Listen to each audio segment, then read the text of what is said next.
September 29th, 1940 at London. 02:17 a.m. Dense fog drifts over the Thames, muffling the distant thump of anti-aircraft guns that a single figure steps off the last carriage of a freight train idling near Vauxhall Bridge. His overcoat is damp. His leather suitcase smells faintly of sea salt and machine oil. And beneath his collar, pressed against his skin, is a microdot capsule no larger than a grain of rice. His name, at least the one Berlin issued him, is Joseph Keller. Abwehr Agent V9-2413. He pauses on the gravel, listening. A siren wails somewhere east.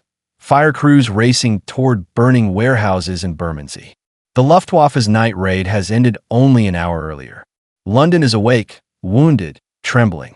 And Keller believes he's arrived at the perfect moment to disappear into the chaos. But the shadows are not emptied as a lorry rumbles past, headlights blacked out. Its passing reveals two silhouettes behind him, too still, too quiet. Keller reaches for the suitcase latch, pretending to check his belongings. In reality, his fingers move toward the hidden compartment containing a cyanide ampoule. "Leave it closed, Mr. Keller," a voice says behind him. Calm, British, unmistakably certain. Keller freezes. Another voice. "Hands where we can see them." Slowly, he raises his hands. His breath fogs in the cold air. His heart thuds once, hard. The two men step into the dim light, leaking from the station platform. Bowler hats, long coats, no visible weapons, but each stand like a man who knows he won't need one. Joseph Keller, the older of the two, says, by authority of His Majesty's government, "We are detaining you under Defense Regulation 18B. Keller almost laughs, too sharply, too bitterly. "So soon? I arrived 10 minutes ago." "We know," the younger man answers. "We've been expecting you." The words strike him harder than any blow. Expecting him? The Abwehr's travel route was changed twice. His insertion plan revised at the last minute.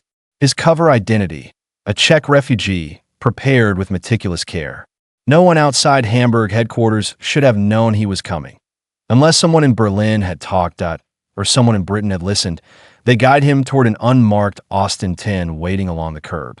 The engine idles softly, humming like an insect, as Keller is escorted into the back seat. He glances toward the river. The fog swirls thick and pale, like smoke rising from a battlefield.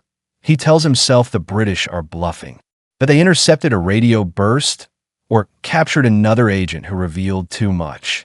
London is enormous, chaotic. They can't possibly control it. But the way the men speak, quiet, confident, unnerves him more than any threat could. They know everything. The car pulls away, navigating blackout streets with practiced ease. Keller tests the seat cushion. No give. No chance of reaching the door handle unnoticed. A slow panic coils in his stomach. "Where are you taking me?" he asks. The older man lights a cigarette, shielding the flame with his hand. "To Wandsworth at first. After that, depends on how honest you intend to be." The glow illuminates his face. Thin lips, tired eyes. A man who has spent months awake through the Blitz. A man accustomed to secrets. Keller swallows. "My mission, don't bother," the younger man interrupts. "We already have your papers, your codes, your radio crystals, even the notes you try to burn in Boulogne." Keller snaps his head up. "That's impossible." The older man exhales a slow curl of smoke. "Is it? You might be surprised how many friends you have in this country." Friends. The word twists like a knife. The car stops in a courtyard flanked by tall brick walls. Keller is escorted into a dim, stone-floored room. No windows. Bare table. A single metal chair. The door shuts behind him with a hollow clang that a third man enters. Not in a bowler hat, but in a simple wool suit. His presence fills the space with quiet authority. He introduces himself with a soft, crisp voice. "Colonel Thomas Armitage." MI5. Keller's pulse races. He tries to steady his breathing. Armitage sets down a folder, thin, but handled as though it contains gunpowder. He flips it open. Inside are several documents. German. Abwehr. Keller recognizes the handwriting. The signatures. The marginal notes from his case officer in Hamburg. He feels his legs weaken. Armitage studies him carefully before speaking. You left Boulogne 6 days ago. You boarded a trawler at night, landed near Folkestone, hid in a cooperage before changing trains. You avoided police checkpoints and made all the correct dead letter drops. He closes the folder, and we knew every step before you took it. Keller swallows hard. His voice cracks despite his effort to control it. How? Armitage doesn't answer. He simply lets silence settle. Heavy as lead. Outside, a siren wails again, rising like a wounded animal across the city. Keller grips the edges of the metal chair until his knuckles whiten. This can't be happening. The Abwehr prides itself on discipline, secrecy, rooted networks across occupied Europe. If the British truly knew his route from the start, if they intercepted his papers before he even reached England, then the leak must be inside the Abwehr itself. Armitage finally speaks. Tell me, Mr. Keller, did Berlin ever mention the term double cross? Keller frowns. No, Armitage's eyes hold his. Calm, patient, almost sympathetic. I didn't think so, he murmurs. Your superiors rarely tell their agents that nearly every German spy sent to Britain is already working for us. Keller's mind shatters like glass. That's impossible. That's absurd. That means, he leans forward, voice trembling despite himself. You're saying the Abwehr has been compromised? Armitage's quiet reply. For years. Keller feels the room spin. He hears his heartbeat echo inside his skull. Armitage stands, gathering the folder. You're not the first to learn this in this room, and you won't be the last. What happens next depends entirely on your cooperation. The door opens. Light spills in. Keller blinks, his throat tight, his future collapsing inward like a dying star. He realizes then, fully, painfully, that he is not a hunter in a foreign land. He is prey in a cage built long before he arrived. And the men guarding him know exactly what he fears most. That everything he believed about German intelligence has been a lie. September 29th, 1940. Wandsworth Prison, London. 03:04 a.m. The door slams shut behind Keller, leaving him alone again in the cold, windowless chamber. A single bulb hums overhead, flickering softly, its pale light casting long, warped shadows across the walls. The smell of damp stone mixes with disinfectant. Somewhere deep in the prison, a distant metal gate screeches open, then closed, echoing like a coffin lid. Keller tries to steady himself. He was trained for disorientation, for pressure, for the quicksand of interrogation. But he wasn't trained for this, for the possibility that the Abwehr itself had been bleeding secrets for years. The latch clicks. Colonel Armitage re-enters, this time setting a silver thermos and 2 tin cups on the table. He pours tea, steam rising in slow, ghostly coils. I find, Armitage says calmly, that men speak more clearly when they're warm. Keller stares at the cup pushed toward him. Acceptance feels like surrender. Refusal feels like fear. He wraps his hands around it anyway, letting the heat seep into his fingers. Armitage settles opposite him, folding his hands. We're not in the business of torture, Mr. Keller. Truth comes in quieter ways. Patience, accuracy, evidence. He opens another folder. Inside, photographs. Keller's stomach knots. He sees faces he recognizes. Franz Richter, who shipped out from The Hague in '39. Lena Schwartz, the wireless operator inserted through Southampton 2 months prior. Otto Diesler, the courier who boasted he'd never be caught. Every one of them was supposed to be deep cover. Every one of them had a mission Keller was not clear to know. And yet here they are, photographed in British custody, stamped with dates and locations, some even smiling. What is this? Keller whispers. Armitage closes the folder gently. Your colleagues, he answers. Every one of them recruited by MI5 after arrival. Some quite eager, others persuaded. Keller feels ice creep down his spine. Armitage leans forward slightly, voice soft but cutting. They all thought Berlin knew what they were doing. They all believed their reports were shaping Reich's strategy. A pause. None of them were. Keller's breath hitches that he thinks of the Abwehr headquarters in Hamburg. Oak-paneled rooms, perfectly ironed uniforms. Men who spoke in clipped certainty about German superiority in espionage. He thinks of the pride with which he'd received his orders. And now here, in this bare cell, the truth gnaws at him. They were never in control. Armitage continues, "Let me show you something else." He produces a thin strip of paper, translucent, barely thicker than cigarette rolling paper. Microfilm. Keller recognizes it immediately. "Where did you get that?" "You carried it." Armitage replies simply, "In the heel of your shoe." The room seems to close in around him. If they knew that, if they knew everything, then his mission had been compromised before he even departed France. Armitage unfolds a small projection viewer and slides the microfilm inside. He gestures for Keller to look. Reluctantly, Keller steps forward. The light flicks on. Images appear, grainy, shadowed, unmistakably German intelligence summaries, annotated in English. Not by my 5 analysts, but by someone else, someone with inside access. His vision blurs. He grips the edge of the table. "You see it now, don't you?" Armitage asks quietly. "Whoever is providing us this information, they sit far above your rank, far above the reach of most Abwehr men." Keller forces himself to speak. Berlin would never allow this. Armitage's expression softens. Not pity, but recognition. Young men sent across enemy lines often believe their superiors are infallible. But intelligence services are made of people. And people crack. People betray. People choose sides for reasons you'll likely never hear. Keller closes his eyes. He thinks of his handler, Oberleutnant Marcus Reinhardt, a man he once admired. A man who told him Britain was weak, disorganized, drowning in panic. A man who assured him that once agents like Keller infiltrated the capital, the empire would crumble. But the British he's met tonight, they are not weak. They are not confused. They are not scrambling in fear. They are waiting, prepared, unshakably confident. Armitage stands, bringing the conversation back to a razor's edge. "Joseph, your mission was to assess bomb damage in North London, locate railway choke points, and map anti-aircraft placements along the Thames." "Yes." Keller's jaw tightens. "I won't," Armitage interrupts, raising a hand. "You don't need to confirm it. We already have your encoded instructions. All we want to understand is whether you intend to remain useful to Berlin," he steps closer, "or whether you'd prefer to stay alive." The air thickens between them. Keller hears again the screams of sirens outside, the boom of collapsing buildings from the most recent raid. He smells smoke drifting through the ventilation grate.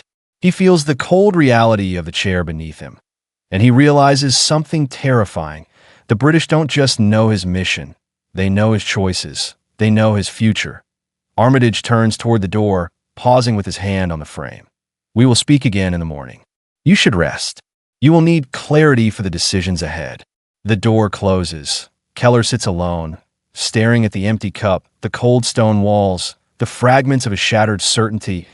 If the Abwehr has been compromised for years, if nearly every agent sent before him had been turned, then Germany is not the predator stalking England. England is the hunter, and Germany has been feeding it unwittingly. Keller presses his palm against his forehead. For the first time in his career, he feels truly, irrevocably alone. September 30th, 1940. Wandsworth Prison, London. 07:42 a.m. Keller wakes to the metallic clang of a bolt sliding open. A guard steps inside without a word, places a tray on the floor, tea, a slice of bread, a boiled egg, and leaves. The door seals again with a hollow thunk, like a tomb, closing. He sits up slowly. His neck aches from having slept against the wall. Cold air leaks through cracks around the door. His thoughts lag behind reality, disordered fragments of the night before. Armitage's calm stare, the photographs of agents he once admired, the whispered, devastating phrase, "double cross." He forces himself to eat a spy's ritual. Food means strength. Strength means clarity. Clarity means control. But the truth gnaws at him. He has lost control. The British have been steering the game long before he arrived. Berlin had fed him lies. And now his life depends entirely on the men who revealed those lies. The latch clicks again. This time Armitage doesn't enter. Instead, a different figure steps through, tall, thin, spectacles glinting beneath the overhead bulb. He speaks with a crisp, almost academic tone. Good morning, Mr. Keller. My name is Harold Statham, MI5. Colonel Armitage asked me to speak with you while he attends to developments. Keller narrows his eyes. Developments. A German agent landed in Kent last night. Statham replies casually. We picked him up within minutes. Not your concern for now. He pulls out a chair, sits across from Keller, and begins arranging several sheets of paper like a tutor preparing to explain a complex lesson. Statham's voice is gentle, dangerously gentle. Joseph, we're offering you something that very few captured agents receive. Keller stiffens. A deal? He asks bitterly. No, Statham says, shaking his head. An opportunity. You cooperate with us, truthfully, consistently, and you will not be tried, nor executed. Instead, you will work. Keller's pulse quickens. Work? For you. Statham clasps his hands. For Britain, yes. But in a way that still allows Berlin to believe you remain loyal to them. Keller stares. You want me to become a double agent? Statham doesn't flinch. That is precisely what we want. The words hit Keller like a punch. He stands abruptly, the chair scraping against stone. No, Berlin would know. They monitor transmissions. They verify reports. I would be exposed immediately. Statham slides a typed page toward him. Actually, Berlin expects errors. They expect improvisation. They expect the unpredictable. What they do not expect, he taps the page lightly, is that we have been shaping every message they receive from Britain since 1939. Keller grips the edge of the table. That's impossible. Statham smiles faintly, as though Keller has asked a naive question. Double cross, Mr. Keller. The system works because we control the agents who communicate with Berlin. Their codes, their phrasing, their imperfections, we replicate all of it. And Berlin believes every word. Keller feels the room till he sinks slowly into the chair, breath trembling. So all those reports, all those successes claimed by the Abwehr, he swallows hard. They were manufactured? By you. Not all, Statham admits. But most. Enough to mislead German bombing strategy during the Blitz. Enough to send them striking empty airfields. Enough to distort their understanding of British morale. He pauses. And enough, I assure you, to matter. Keller tries to picture it. An entire apparatus of deception built from captured German agents, all feeding Berlin a carefully curated illusion. The Abwehr, blindfolded by its own confidence, he feels sick. Statham senses the weight crushing him and moves in gently, methodically. We don't need you to betray Germany entirely. We simply need you to assist us in crafting the reports you will send home. Keller shakes his head. If Berlin ever suspected, they won't, Statham says, because they believe they're winning. Silence settles, a heavy, suffocating silence. Keller closes his eyes, imagining the faces of men he trained with, proud, disciplined, loyal to a cause he once believed was ironclad. But now another image rises, the photographs in Armitage's folder. German agents turned into British assets. Smiling. Alive. Statham stands, placing one last document in front of him, single-page agreement, plain language. I, Joseph Keller, consent to cooperate with MI5 under the condition that he doesn't read further. His eyes snag on the word consent. The British are giving him a choice, something he never expected. Statham smooths his coat sleeve. We do not force cooperation, Mr. Keller. Forced agents are sloppy, afraid, unreliable. What we want is your mind, your skill, your knowledge of Berlin's expectations. And in return, you live. Keller's voice breaks. You speak as if this is simple.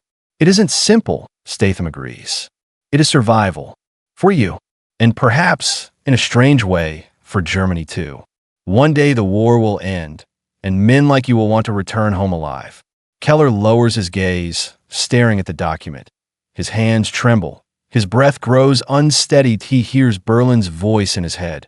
Failure is treason. He hears Armitage's voice. Nearly every German agent in Britain is working for us. And then he hears something else, the soft, distant boom of another Luftwaffe bomb detonating somewhere across the river. Italy had promised a quick war. Germany promised quicker victory, but nothing in London feels weak. Nothing feels ready to fall. Perhaps Berlin had lied about more than espionage. Statham takes a step toward the door. I'll give you an hour. No pressure. No threats. Decide as you see fit. The door closes, and Keller sits alone with the one decision every spy secretly fears. Not whether he will betray his enemy, but whether he will betray the people who trained him, the people who trusted him, the people who may already be dead because they trusted the wrong men. The pen lies beside the agreement. Its presence feels heavier than a loaded pistol. Keller stares at it, jaw tight, breath shallow. Then, slowly, hesitantly, he reaches for it. September 30th, 1940. Wandsworth Prison.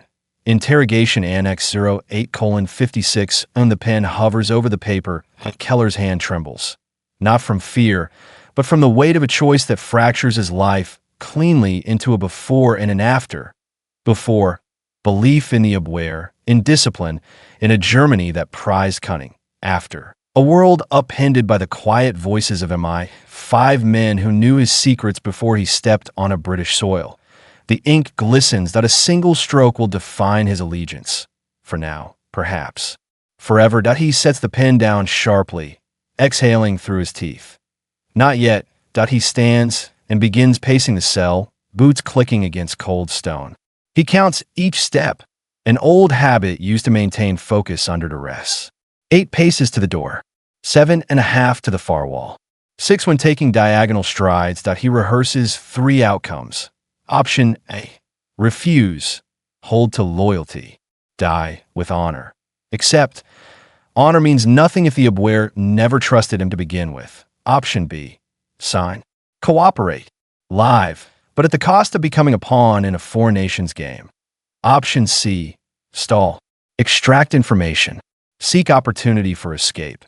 But after seeing the British preparation, the surveillance, the precision, escape feels like a childish fantasy. He drags a hand through his hair and forces himself to face the truth. Berlin didn't prepare him for a world where the enemy already knows every move. He sits again. The pen waits. After nearly 15 minutes of stillness, the door opens, not with the stiff formality of earlier, but with a gentle knock and the polite hesitation of someone entering a colleague's office. Colonel Armitage steps inside. His hat is gone, his sleeves rolled.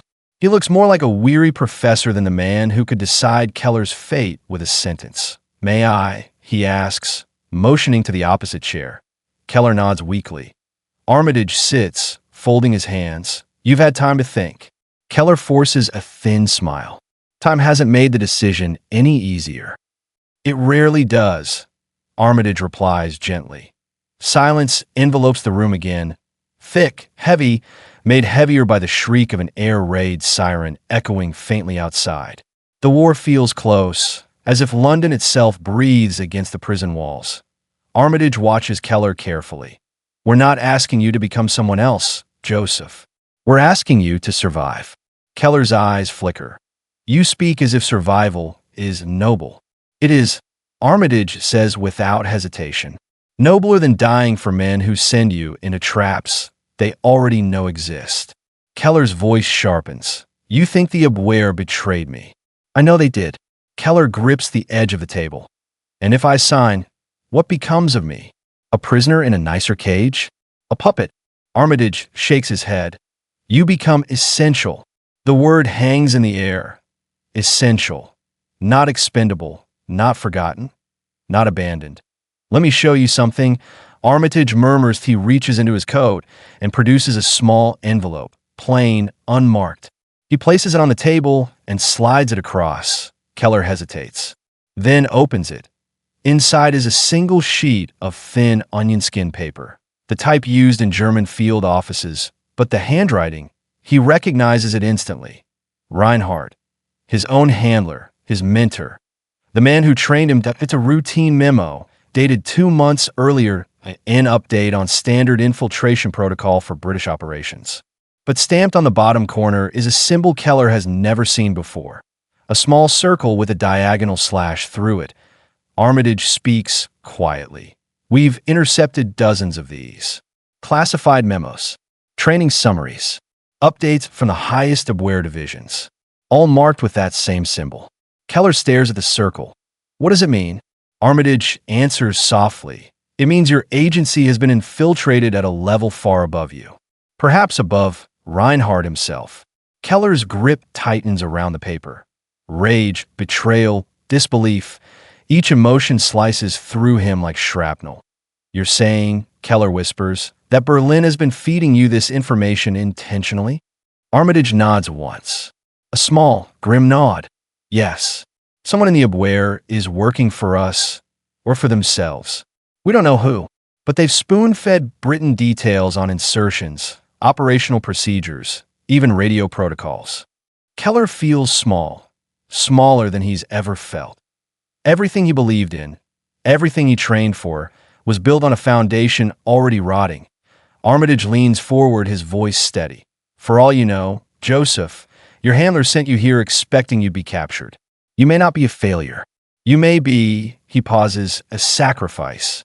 The word crushes Keller. He sinks into the chair, staring at the pen, the paper, the damning symbol from Reinhardt's hand.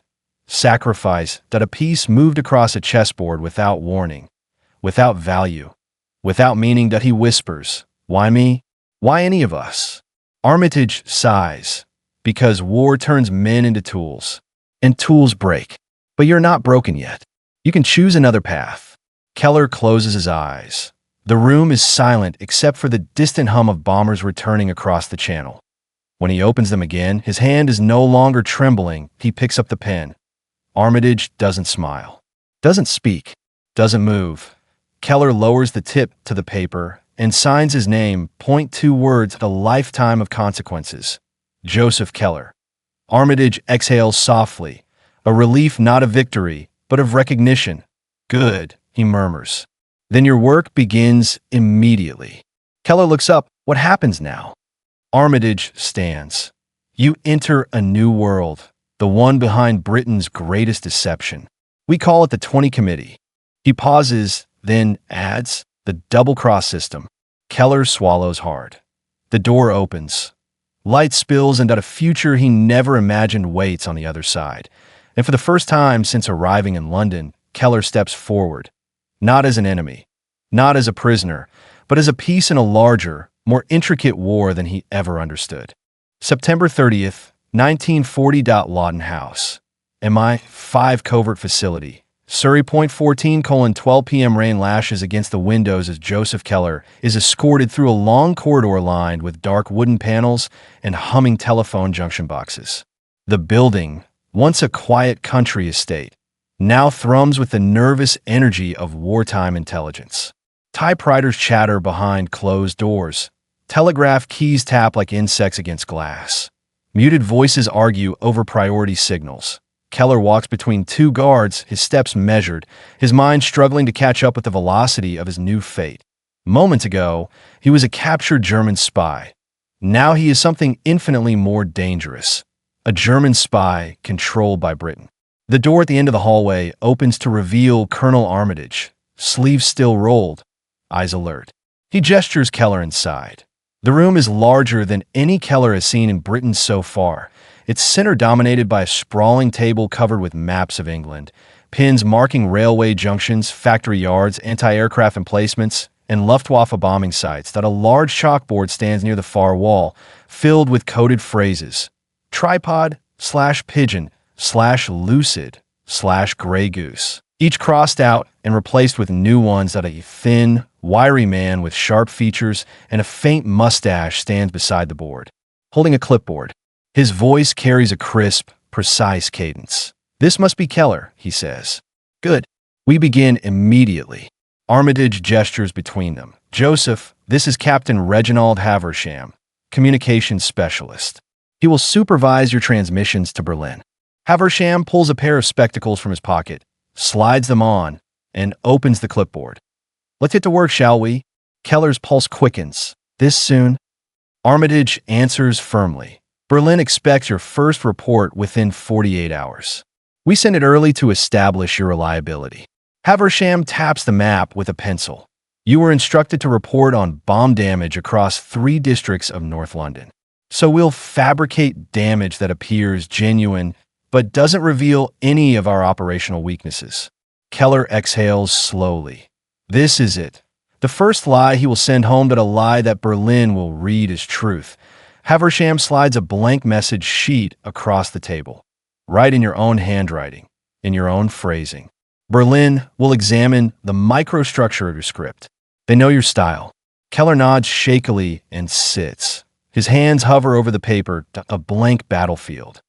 What do I say? He asks. You'll follow our outline, Haversham says, placing a typed sheet beside him. But phrase it naturally. Something like, District 12 suffered moderate damage. Rail lines appear intact, but lightly guarded. Morale remains steady despite raids. We keep it useful, but harmless. Keller reads the outline, commits the structure to memory. Armitage folds his arms. We don't mislead Berlin in every detail. That would be detected.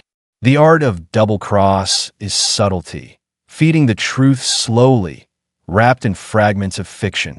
Keller takes a breath. He dips the pen and begins writing. Berlin arrived as planned. London's defenses differ from projected estimates.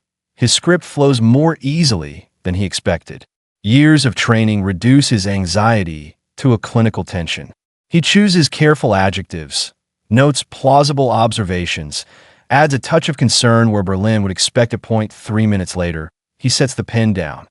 Haversham reads silently, then nods once. Good. Very good.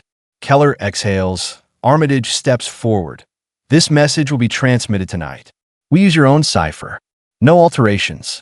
No British fingerprints. Keller raises an eyebrow. You trust me to encode it? A hint of amusement touches Armitage's voice. Of course not. You dictating it to our cipher officer ensures authenticity. But you do not touch the equipment. 2 doors open at the back of the room. Inside, a small transmission chamber lined with egg crate insulation, a table-mounted German-made ISI 9040 shortwave transmitter, and an MI5 operator already seated with headphones. Keller's throat tightens. He steps inside. The operator adjusts a frequency dial. Berlin listens on this band between 2100 hours and 2117. We transmit at the same time your predecessors did. The operator hands Keller the sheet. Read. Keller clears his throat. As he begins dictating his cipher groups. ZWO, YNS, CHD, VER, EUN. The room seems to tilt. The operator taps the Morse key, transmitting each cluster as crisp, metallic staccato. The sound is hypnotic. Each click connects him to Berlin, to Reinhardt, to the life he once lived. Each click is also a chain tightening around him. When the final coded group leaves the transmitter, the room falls silent. The operator notes the time. Transmission sent. Message window closed. Keller slowly steps back into the main room. Armitage is waiting. Well done, he says quietly. Berlin will respond tomorrow. Then you'll know how well they still trust you. The idea hits Keller with terrible clarity. Berlin might reply with praise or suspicion or sudden silence. The worst possible sign. He swallows hard. And if they test me? Haversham looks up from his papers. They will, he says. They always do. They've tested every agent we've turned. Little traps in their responses. Questions only a loyal agent could answer. Keller's stomach tightens. What if I fail? Armitage's voice is calm. Then you won't be the first. Keller pales. Armitage lays a hand on his shoulder. Not comforting, but grounding. You're part of something bigger now, Joseph. The double-cross system. Every message you send shapes the war. And every message Berlin reads moves them exactly where we want them. Keller nods slowly. But inside, the fear is real. What Berlin sends tomorrow will determine whether he lives another week. Armitage gives him a faint, almost sympathetic smile. Rest now. Tonight, you became someone new. Tomorrow, you learn whether Berlin believes that person. Keller is led back down the corridor, past telegraph chatter and murmured voices. Outside, the rain intensifies, hammering the windows like urgent fists. And somewhere across the channel, German officers sit in dimly lit rooms, waiting for the message Keller has just sent, a message that carries his handwriting, his code, his voice, but not his truth. October 24th, 1940. Latchmere House, South London. The rain has not stopped in hours. It drums against the interrogation block's metal-framed windows, filling the silence that has settled over the room. Karl Meissner sits alone at the table, fingers pressed together, staring at the yellowed light bulb swaying overhead. Exhaustion pulls at his eyes, but something sharper simmers beneath it. Fear, mixed with a dawning understanding he isn't ready to name. The door opens. Slowly, intentionally, Colonel Thomas Tarr Robertson steps inside, trench coat dripping, gloved hands holding a thin envelope. Plain, unmarked, unsealed, he places it on the table. Karl studies it, confused. It arrived this morning, Robertson says quietly. Addressed to one of our mutual acquaintances. Karl's throat tightens. He doesn't reach for the letter. I don't have acquaintances here, he mutters. Robertson almost smiles. That's the part you should worry about. He steps back, allowing Meissner to open it himself. The German's hands tremble as he slides out a single sheet of paper, creased and smudged, as if it had passed through many hands on its way here. He reads the first line, and his blood freezes. Karl, everything is in place. Your arrival was confirmed before you departed. Proceed as instructed. Ash. His heart slams against his ribs. He reads it again. And again, the room tilts. H. Karl whispers, barely audible. No, that's impossible. He couldn't have known. He wasn't told. Robertson sits down across from him, folding his coat neatly over the back of the chair. Your handler, he says softly, sent this letter 3 days before you parachuted in. He already knew you would be captured. Karl swallows hard. He didn't know. No one knew.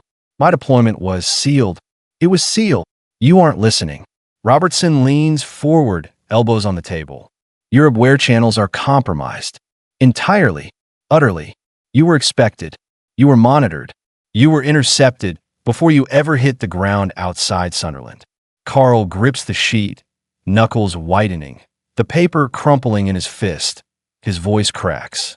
Who sent this? Who is H?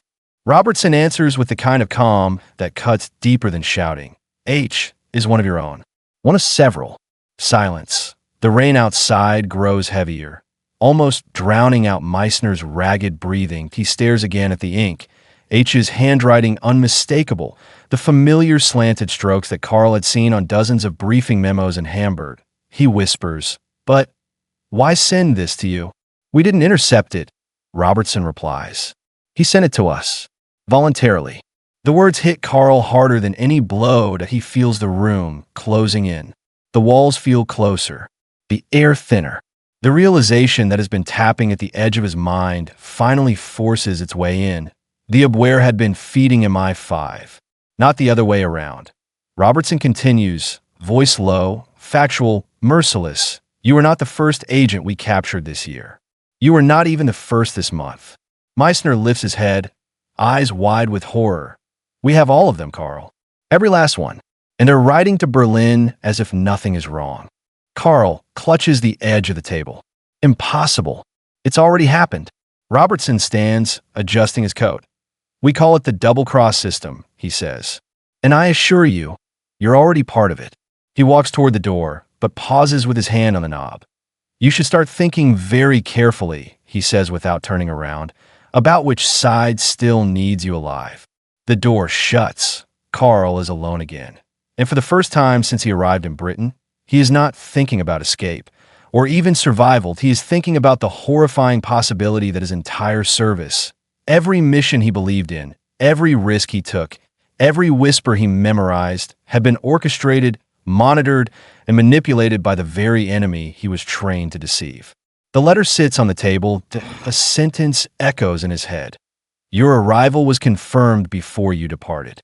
The betrayal crawls through his veins like ice. He realizes, slowly, painfully, that he has no idea who he has been working for at all. He whispers into the empty room. What have we done? The rain keeps pounding against the glass, as relentless as the truth closing in on him.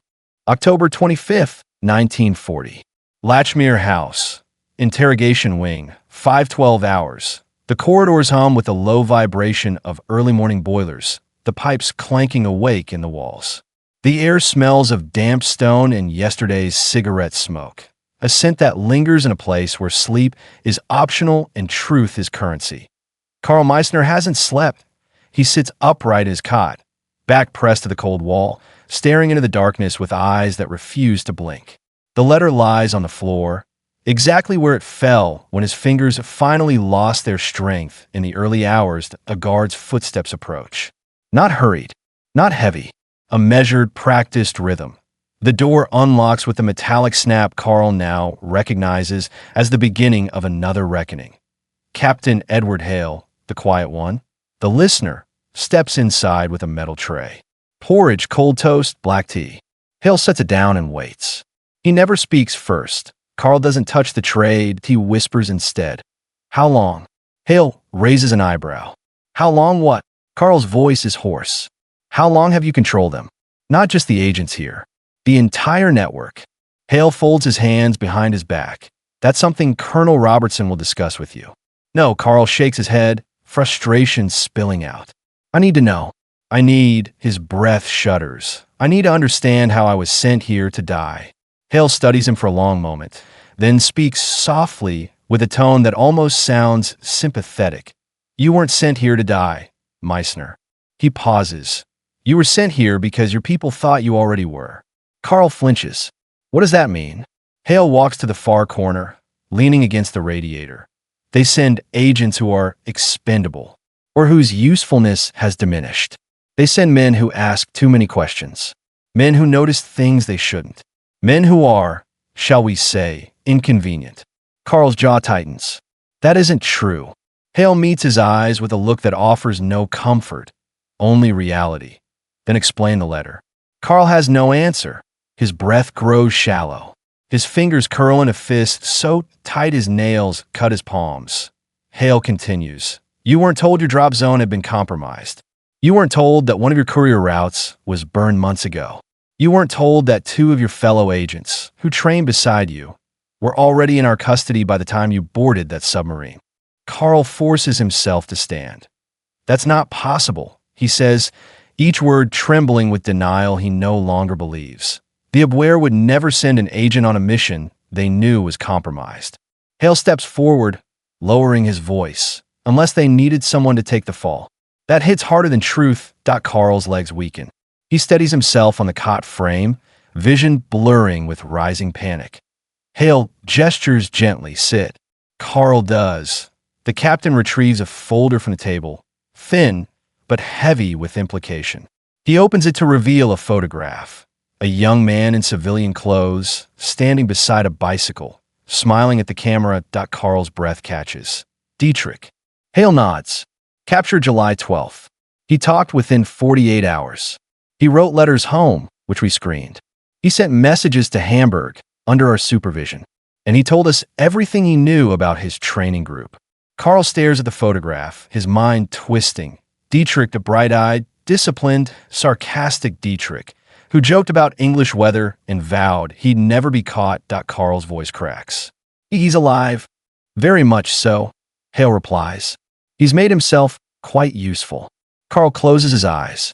The world tilts again, but this time the collapse is internal. Hale folds his arms. You were not betrayed by us, Meissner. You were betrayed before you ever left Germany. A long silence fills the room. Carl opens his eyes slowly, the fight draining out of him. What happens now? He asks. The question feels heavy, like it costs him something to speak it aloud. Hale straightens, as if this part is routine. That depends on you. I have no information left to give. Carl's voice is almost a whisper. You already know everything. Hale studies him with a faint, thoughtful tilt of his head. But Carl, we don't need information. He steps closer, lowering the folder onto the bed between them. We need a voice. A pen. A radio operator capable of sending believable reports back to Hamburg. Carl stares at him in horror. You want me to lie to my own command? Hale nods. We want you to survive. And in doing so, help us shape the war your superiors have already chosen to lose. Carl pushes the folder away. No, I won't do that. I'm loyal. Hale exhales, not frustrated, but patient. You are loyal to people who threw you out of an aircraft knowing you'd be in chains before dawn. Carl's chest tightens. The truth is no longer creeping in at IT is suffocating him. Hale places a hand on the doorknob, preparing to leave. We don't need your answer today, he says gently. But understand this, Meissner, he pauses, time is not on your side. Because whether you help us or not, your Abwehr superiors have already written you off. The door closes softly behind him. Carl remains on the cot, staring at the thin folder at his lap. Outside, the first weak rays of dawn slip through the barred window. They fall across Dietrich's smiling face. And in that pale morning light, Carl Meissner realizes something far more terrifying than capture. He has nowhere left to return to. October 26, 1940. Lachmere House. Observation room, 21:47 hours. The storm has returned. Wind batters the compound like a fist, rattling windows and whistling through the gutters. The sky outside is pitch black, but inside the walls of Lachmere House, the lights burn bright, especially on the second floor where Carl Meissner sits at a narrow wooden desk under the scrutiny of two unseen MI5 observers behind a mirrored panel. He doesn't know they're watching. He doesn't know they've been watching for hours. His hands rest on the open folder Hale left him. The pages are covered in familiar names. Dietrich Weber, Helmut Brandt, Rita Lang, Agent Snow, Agent Biscuit. Code names, real names, aliases, some crossed out, some circled. Every one of them marked with a red annotation. Turned out Carl's lips move silently as he reads the list again and again. He can't stop that in his mind. They aren't names on paper.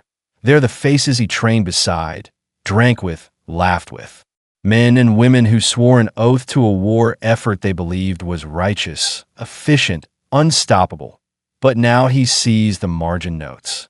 Robertson's handwriting, clean, precise, merciless, summarizing each case, cooperative, reliable, maintained cover successfully, provided excellent misinformation on bomber production figures, sent panic-inducing intelligence to Berlin after Coventry, highly trusted by Hamburg, now completely under XX supervision. Carl presses his palms to his eyes, fighting the nausea rising in his throat. His world is turned inside out. The door opens without warning. Colonel Robertson steps in, coat off, sleeves rolled, hair slightly disheveled from the long day. He doesn't look triumphant. He doesn't look cruel. He just looks tired. He sits across from Carl without a word. The rain drums harder. Minutes pass before Robertson finally speaks. You see it now, don't you? Carl lowers his hands from his face. His voice is barely audible. How long? Robertson takes a slow breath. Since 1939, the very first agent they sent. Carl's breath shudders. But that can't be right. It means, Robertson interjects quietly, you were never operating in a loyal network. Not one. Not a single German agent in Britain has worked exclusively for the Abwehr in nearly 2 years. Carl grips the desk, knuckles white. No, someone would have noticed. The Abwehr would have seen inconsistencies. They did. Robertson's voice tightens. They ignored them. Carl feels the floor tilt beneath him again. Robertson opens a slim envelope and places a single sheet in front of Carl. The translation. MI5's work. A message from Hamburg. Agent Carl Meissner presumed captured or deceased. Continue operations. No extraction. Do not attempt recovery. Carl stares. His heart stops.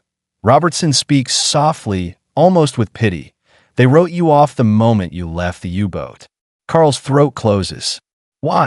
Because your life, Robertson answers, was worth less to them than the convenience of pretending everything was fine. Carl slumps back in his chair, staring through the table, through the floor, into nothing. Robertson folds his hands. We don't expect loyalty from you, Carl. Not to us. Not to them. But we do expect survival instincts. We expect intelligence. And you are not a stupid man. Carl lets out a bitter laugh, dry, humorless, shaking. I must be. Because I believed in them. You believe in a version of them. Robertson corrects gently. The version they wanted their own agents to think existed. Carl shakes his head. You're twisting it. You're trying to. His voice breaks. You're trying to make me betray my country." Robertson's expression hardens, not cruelly, but with the weight of absolute truth. "No, Carl. Your country betrayed you. Long before we ever met." He slides a small photograph across the desk. Carl hesitates, then turns it over. It's him, standing in the Sunderland field, bound, surrounded by British soldiers. The photograph is stamped on the back. Sent by Source H, 14 hours before landing. Carl feels everything inside him collapse. Anger, fear, devotion, duty, crashing into a single, devastating realization. He had walked into a trap set by his own command. His voice is small, hollow. "What do you want me to do?"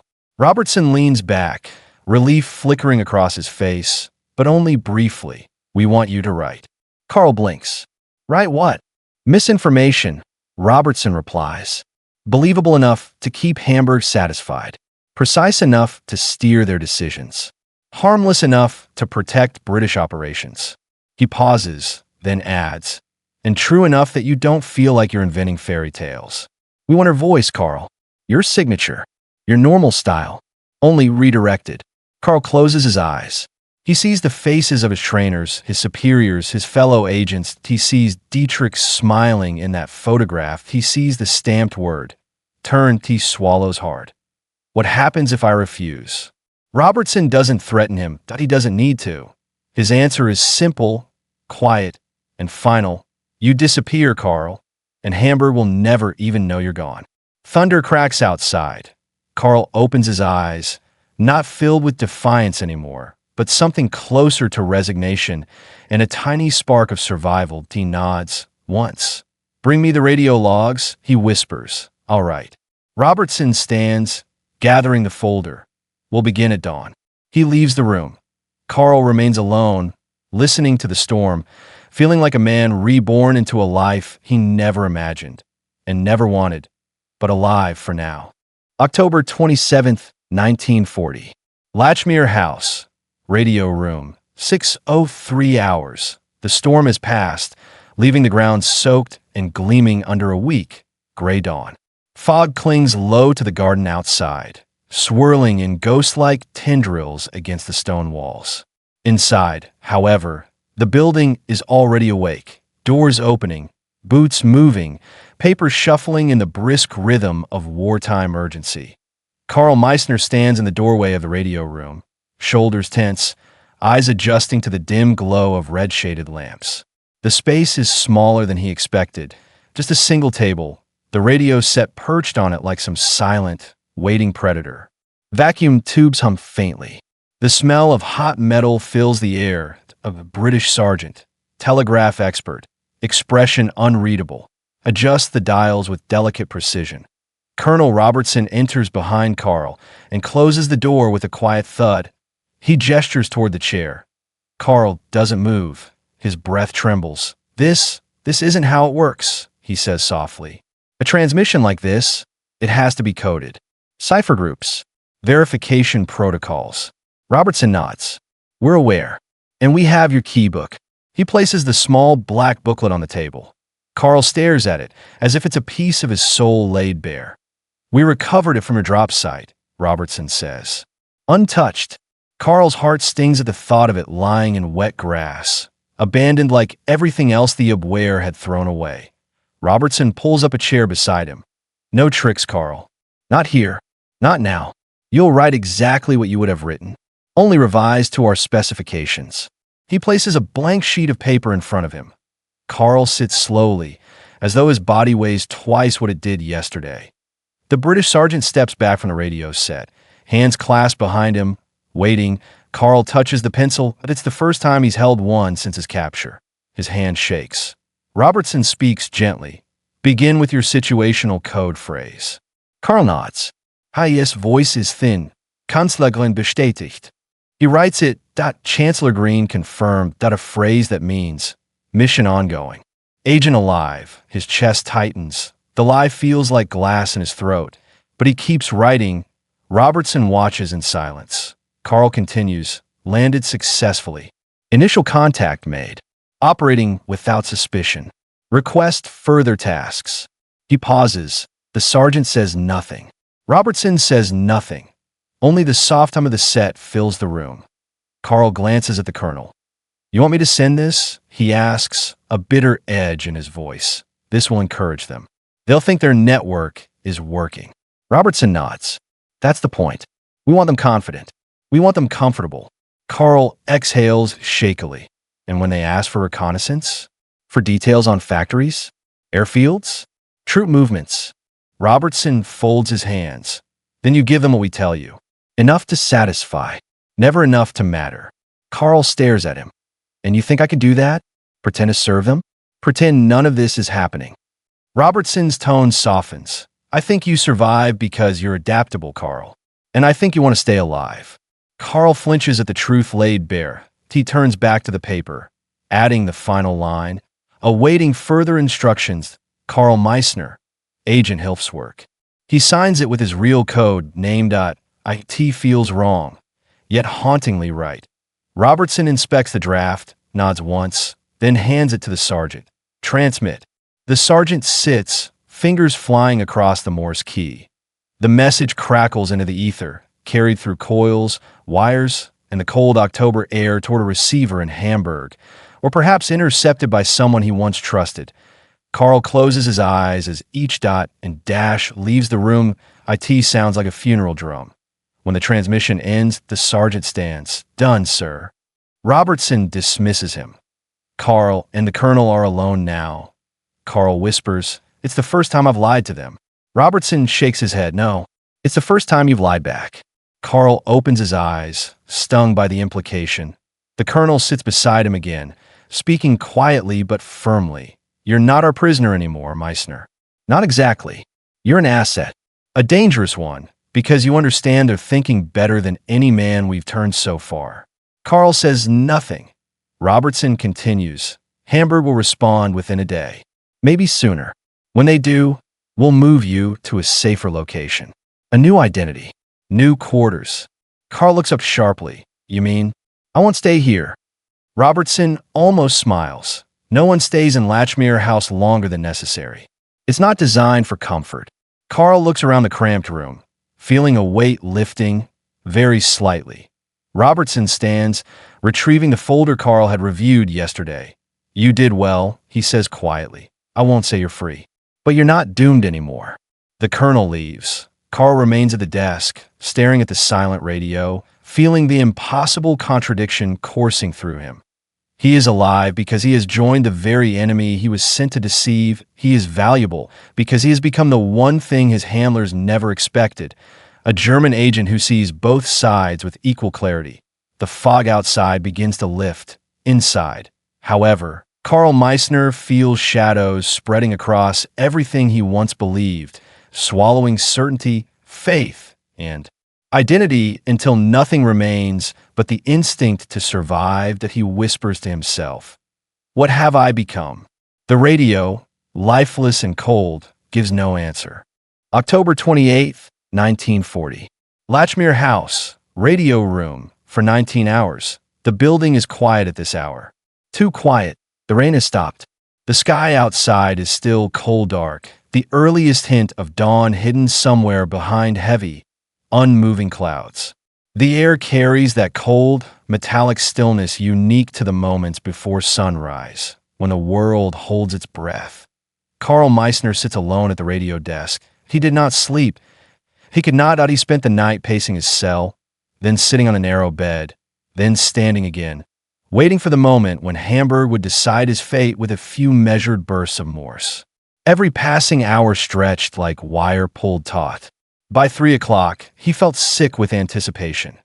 Now, at last, he sits before the machine, hands clasped so tightly they ache. The door opens. Colonel Robertson enters with a single nod, followed by Captain Hale, who carries a clipboard and the exhaustion of a man who's been awake longer than he admits. Behind them, the same quiet sergeant takes his position at the radio. N01 speaks. N01 needs a T423.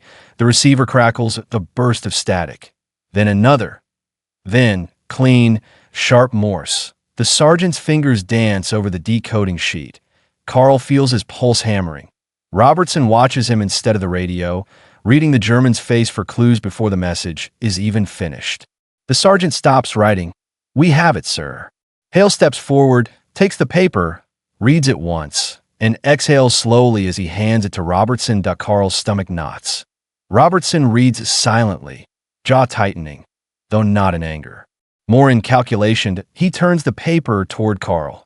Carl takes it with trembling fingers. He reads, "Received. Continue mission. Provide details of civilian morale in region. Report contacts. Confirm sabotage capability. Heil Hitler." Carl's breath catches. The words swim on the page.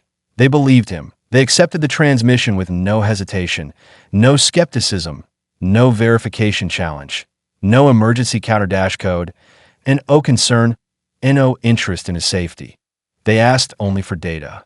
Tasks. Assignments. Work. More work. If you were an expendable field clerk, not a man who landed in enemy territory and vanished. His voice emerges thin and brittle. They didn't question it.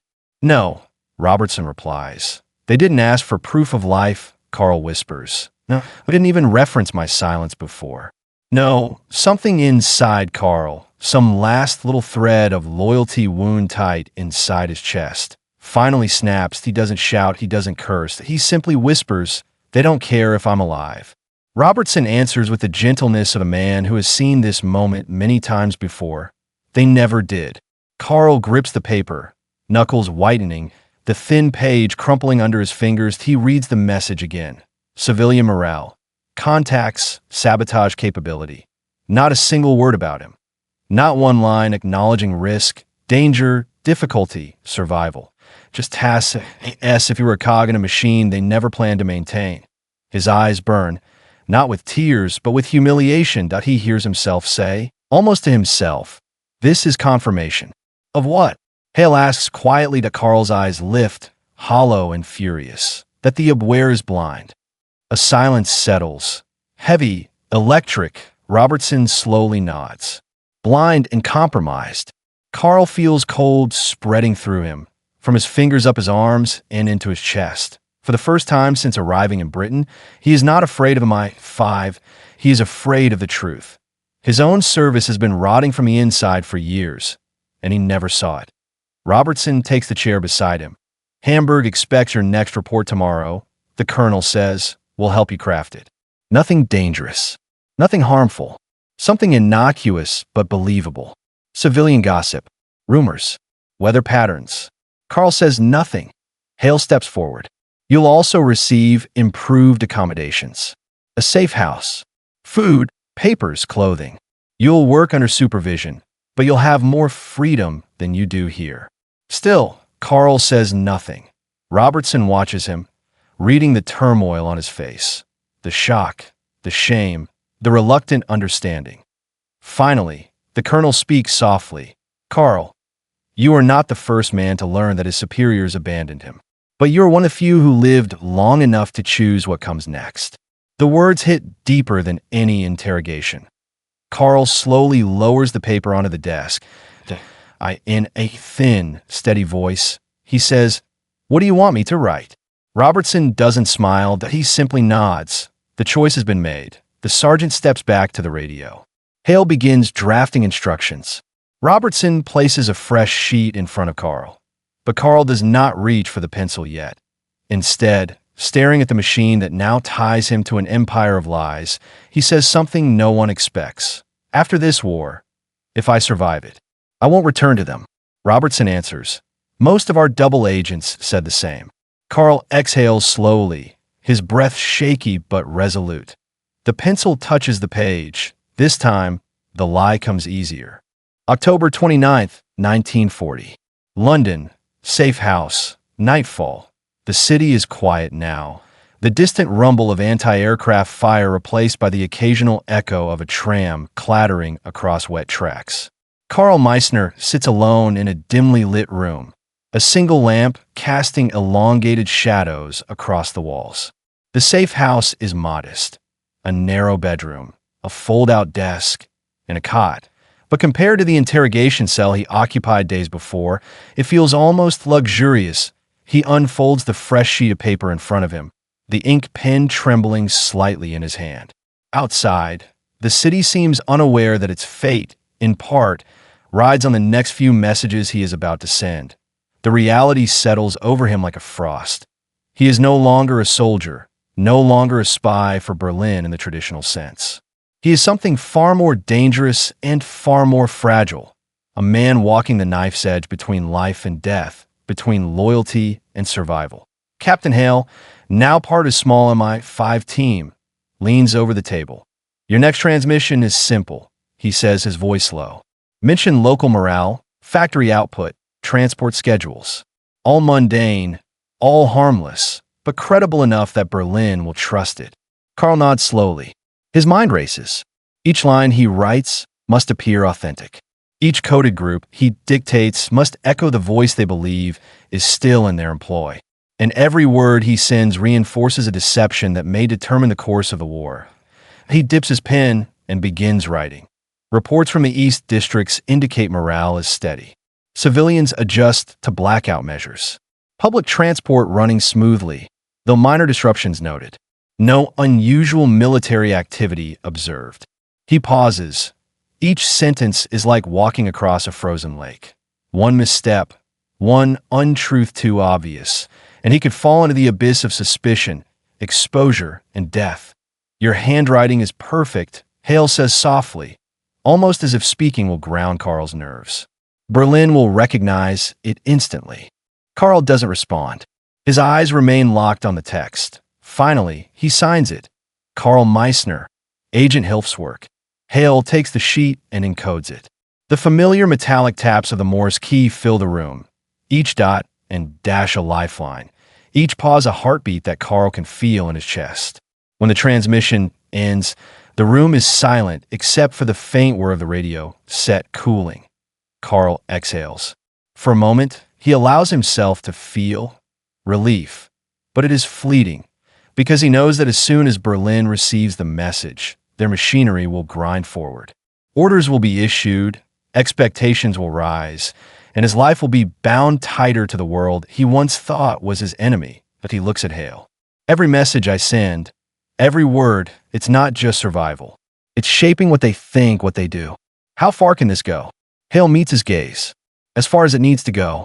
The double-cross system isn't just about feeding them false intelligence. It's about controlling their perception.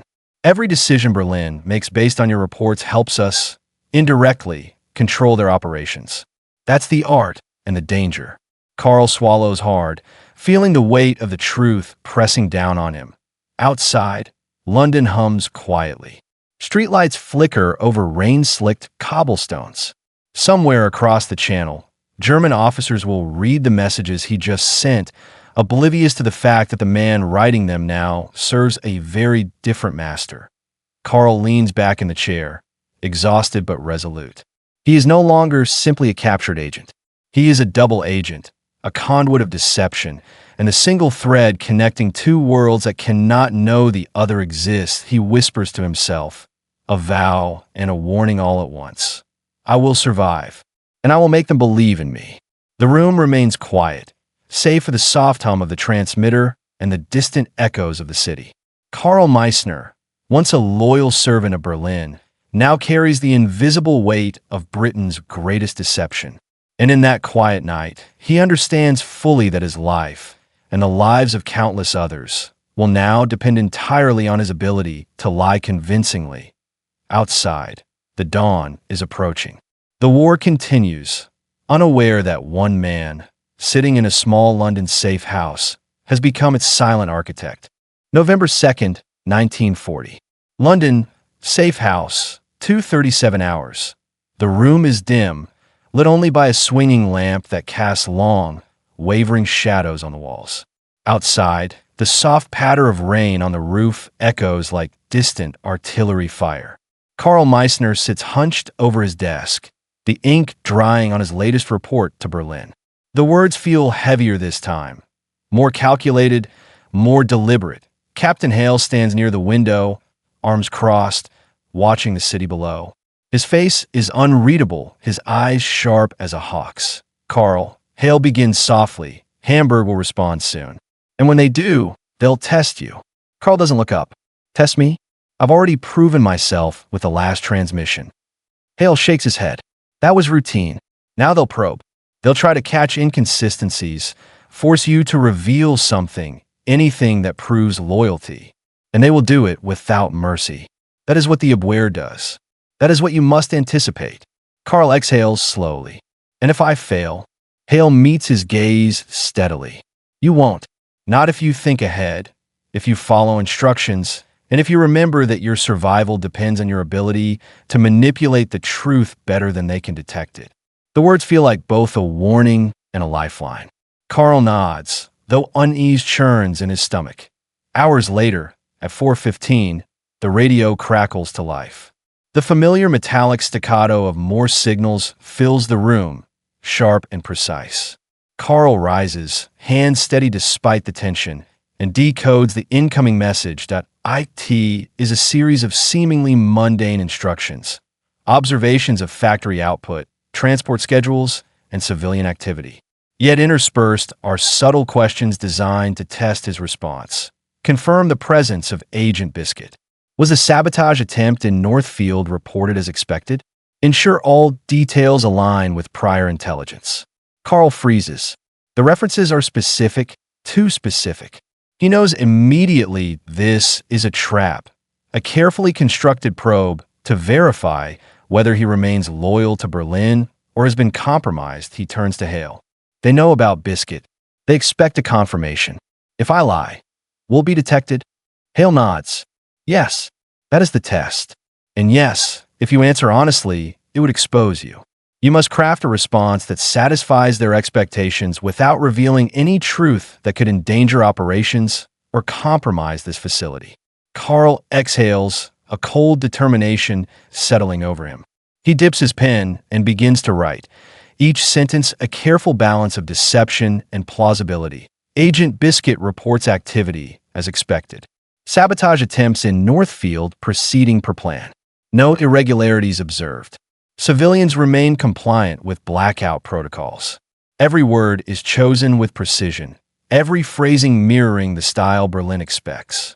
The lies are convincing, the truth invisible between the lines. When he finishes, Hale encodes the message and transmits it. The rhythmic clicking of the Morse key feels like a heartbeat echoing in Carl's chest. Each dot and dash is a lifeline stretched taut across the channel, carrying a carefully calculated allusion to his former masters. When the transmission ends, silence fills the room. Carl sits back, exhausted but focused, his fingers trembling slightly. Hale places a reassuring hand on his shoulder. Well done. You passed your first real test. Carl nods slowly. Relief washes over him, but only briefly. He knows the Abwehr will continue probing, watching, and attempting to outmaneuver him.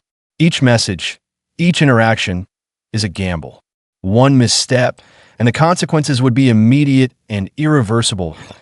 As the first pale light of dawn begins to seep through the window, Carl Meissner leans back in his chair, staring at the radio with a mixture of fear and resolve. He is no longer simply a German agent.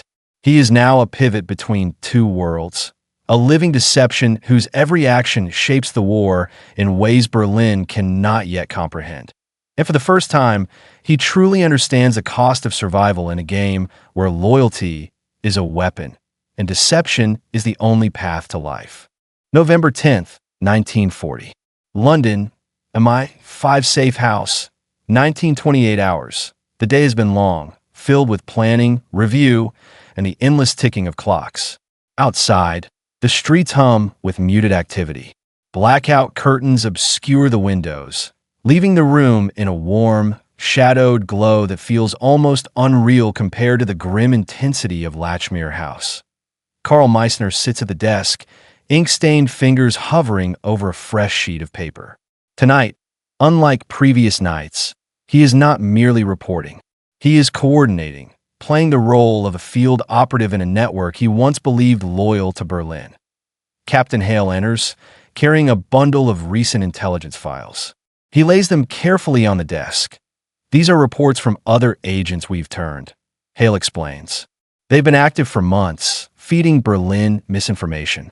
You'll begin directing them now, subtly, naturally, in your style. You'll act as a liaison. Carl picks up the first file, skimming the handwritten notes. Each line represents an agent like him, captured, repurposed, now walking the thin line between loyalty and survival. Dietrich Weber, Rita Lang, Agent Snow, names he knows, names he can trust, but only because they share the same secret. They are all part of Britain's hidden hand in Germany's operations. Carl swallows hard. This is more than I expected. I thought I'd simply send messages. Now I'm coordinating them. Hale nods. Precisely. If Berlin trusts your network, your influence multiplies exponentially. The more believable your reports, the more they rely on you. The more they rely on you, the more we can control their decisions, without them ever knowing. Carl exhales slowly, his fingers tightening on the pen. For the first time, the weight of his position hits him fully. He is no longer just surviving. He is shaping the intelligence that drives the enemy's actions, that he begins dictating instructions in careful phrases that mirror Berlin's expectations. Agent Biscuit will report minor disruptions at Northfield. Standard compliance. No anomalies observed. Monitor civilian sentiment in adjacent districts. Avoid unnecessary exposure. Relay any unusual observations discreetly. Each instruction is subtle, calibrated to ensure Berlin remains confident in his network while never gaining actionable intelligence. Carl is no longer a passive instrument. He is an active conductor of deception. Hale watches, silently impressed. Your style is impeccable, he says. Berlin won't suspect a thing, and neither will your colleagues, except those who are already in our system. Carl nods, a strange combination of exhaustion and exhilaration running through him. He realizes the full scope of what he has become, a master of lies, a conduit of truth hidden behind a veil of deception, a man whose survival depends on the precision of every word he writes.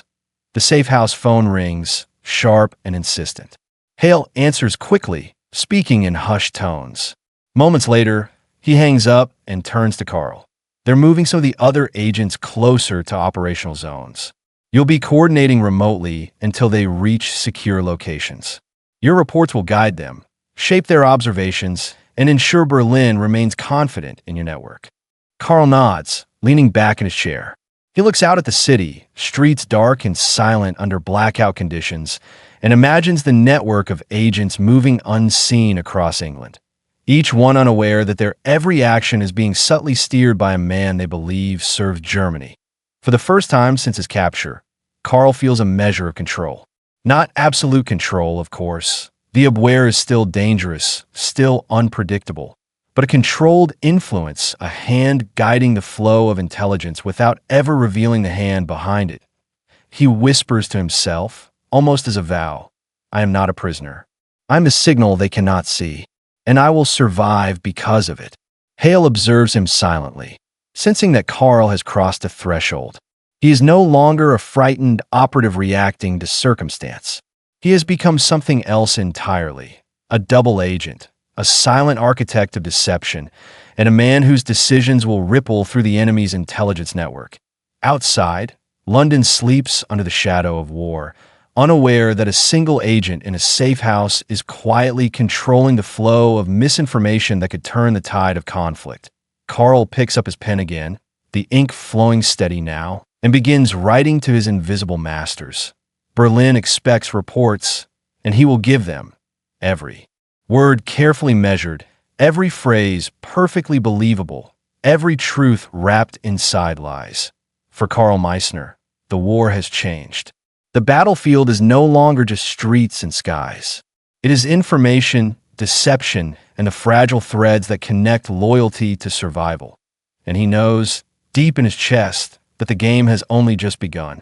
November 18th, 1940. London, MI5 safe house, 23:11 hours. The rain has returned in torrents, hammering against the roof and windows with a relentless rhythm. The city outside feels like a dark, pulsing entity, oblivious to the lives of spies, agents, and men like Carl Meissner, who occupy its hidden corners. Carl sits at his desk, pen in hand, eyes fixed on the sheet of paper before him. He has been writing for hours, drafting reports that are careful, precise, and deadly in their subtlety. Each line is a performance, a calculated manipulation designed to maintain Berlin's confidence while safeguarding Britain's operations that a soft knock at the door interrupts him. Captain Hale enters, carrying another batch of intelligence files and a small, worn notebook. "Your colleagues have been active," Hale says quietly, placing the materials on the desk. "We've received confirmation that they're following the guidelines you set." Berlin hasn't suspected a thing. Carl leans back, rubbing his eyes. Exhaustion is etched into every line of his face. "And the next round of orders?" he asks. "They'll expect progress reports, field intelligence, perhaps even sabotage confirmations." Hale nods. "Yes. And they'll also continue testing your credibility. They'll push, probe, and attempt to catch any inconsistencies in your reports. One misstep could undo everything." Carl exhales slowly, feeling the weight of the responsibility pressing down on him. He is no longer merely an agent pretending to work for the Germans. He is the axis around which the network spins. Every word he sends, every instruction he gives, ripples outward, shaping the perceptions of agents, commanders, and entire operations. That he picks up the notebook Hale left. Inside are messages from other double agents, codes, observations, and subtle confirmations. Reading through them, he realizes that he is part of a vast, invisible web, a network of men and women whose lives are intertwined by secrecy, lies, and shared danger. He whispers to himself, voice barely audible, and the signal they cannot intercept. The truth hidden within their lies. Hale studies him for a moment, seeing the strain, but also the resolve in Carl's posture. "You've adapted faster than any we've turned," he says. "It's not just survival now, Carl. It's influence. You shape what Berlin believes. You steer the network. And the more they trust you, the greater your impact." Carl looks up, eyes sharp despite the exhaustion. "Every day I write, every transmission, I feel the weight of it. One mistake," and Hale interrupts gently, "one mistake could cost lives." "Yes, but remember, every truth you hide, every controlled lie you send, protects countless others." The room falls silent for a moment. Carl stares at the notebook, at the radio, at the pen. His mind races with the implications of what he has become. A man who no longer acts for his country in the traditional sense, but for the side that offers him a chance to survive and a chance to make the enemy falter through deception. He dips his pen into the inkwell and begins drafting the next message to Berlin. Meticulous, believable, and carefully misleading. Outside, the wind howls through London streets. The city sleeps, unaware that the outcome of countless operations, perhaps the fate of entire campaigns, rests on the careful orchestration of one agent sitting quietly in a safe house, his mind sharpened by betrayal, survival, and the art of deception. Carl leans back, eyes closing briefly as exhaustion overtakes him. In the dark, he allows himself a thought he has not dared consider before. "I am not just surviving. I am shaping the war." The pen touches the paper again. The radio hums to life. And somewhere across the channel, the wheels of Berlin's intelligence grind forward, completely unaware that their strings are in the hands of the man they thought was theirs. Karl Meissner, a German agent turned double agent, sits in silence, carrying the weight of deception, the responsibility of survival, and the terrifying power of being truly unseen. November 25th, 1940. London, safe house, 3:46 hours. The night is quiet, except for the distant, intermittent roar of air raid sirens from the outskirts of the city. Karl Meissner sits at the desk, shoulders hunched, face pale under the soft lamplight. A single sheet of paper lies before him, blank, yet heavy with the promise of consequences. He has spent the past week coordinating other double agents, ensuring their reports align, their movements plausible, their loyalty intact. Berlin has sent increasingly precise requests, probing the network, testing his credibility with every message. Each successful transmission strengthens his position, but it also deepens the burden he carries. Captain Hale leans against the doorway, arms crossed. "They've replied," he says quietly. His tone carries a mix of caution and respect. The Germans have issued new directives. They're planning larger-scale reconnaissance, and they want confirmations from all operatives under your supervision. Karl's hand trembles slightly as he picks up the incoming envelope. He opens it carefully, sliding out the folded pages. His eyes scan the typed instructions, the coded phrases, the subtle demands for information. Then he stops as a name jumps off the page. Dietrich Weber. The instructions are explicit. Berlin expects Dietrich to report from a forward observation point. They demand precise intelligence on munition shipments, troop movements, and factory operations. Karl's chest tightens. Dietrich, his old comrade, once captured and now a double agent like himself, is directly in danger if Berlin suspects deception or receives inaccurate reports. That he sets the papers down, voice barely audible. They're asking him to risk everything. I have to protect him. Hale steps closer. You will. But remember, we can't compromise your cover. You guide him subtly, using the channels you control. One misstep, and both of you could be exposed. Karl exhales, gripping the edge of the desk.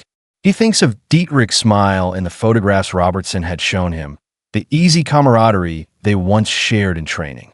That memory now carries a sharper edge. The knowledge that Dietrich's life depends on Karl's skill and deception. He dips his pen into the inkwell and begins drafting a careful, coded response. Agent Weber to proceed with reconnaissance. Prioritize civilian observation. Avoid unnecessary exposure. Report anomalies only if critical. Maintain cover at all times.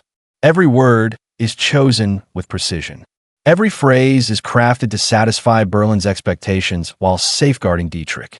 Karl feels the weight of responsibility settling like iron in his chest.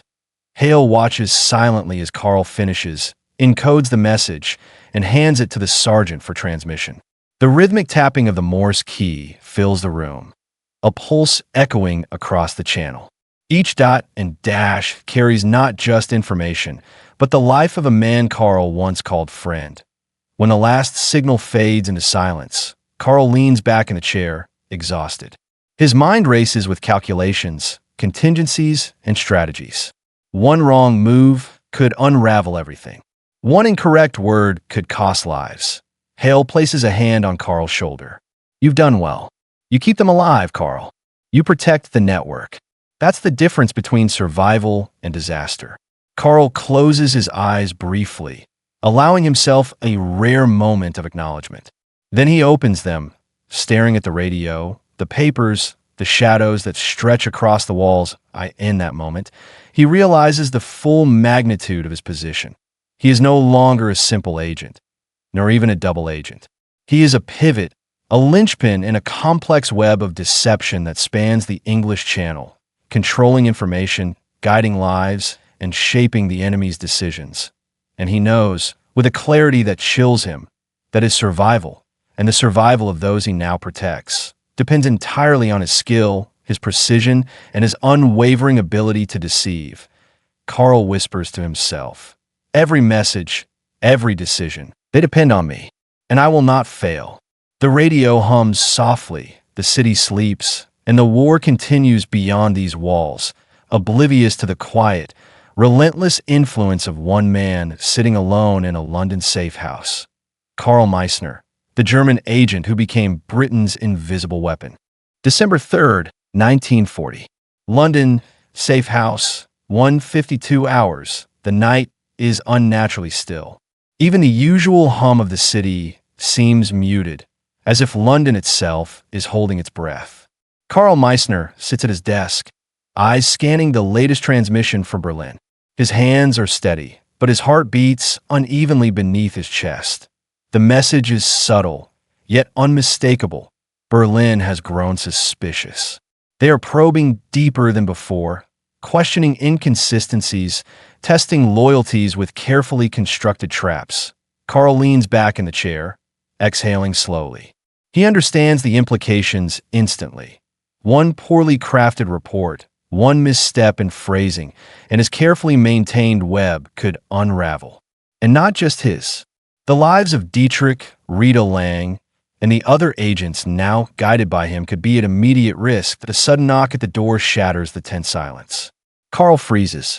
The knock is precise, measured, official, not random. Captain Hale steps inside, his face grave. "Carl, we've received intelligence that a German observer may have traced recent transmissions. It's possible Berlin suspects a leak." Carl swallows hard. "A trace? But our encryption," his voice falters. Hale nods. "Yes, they're testing.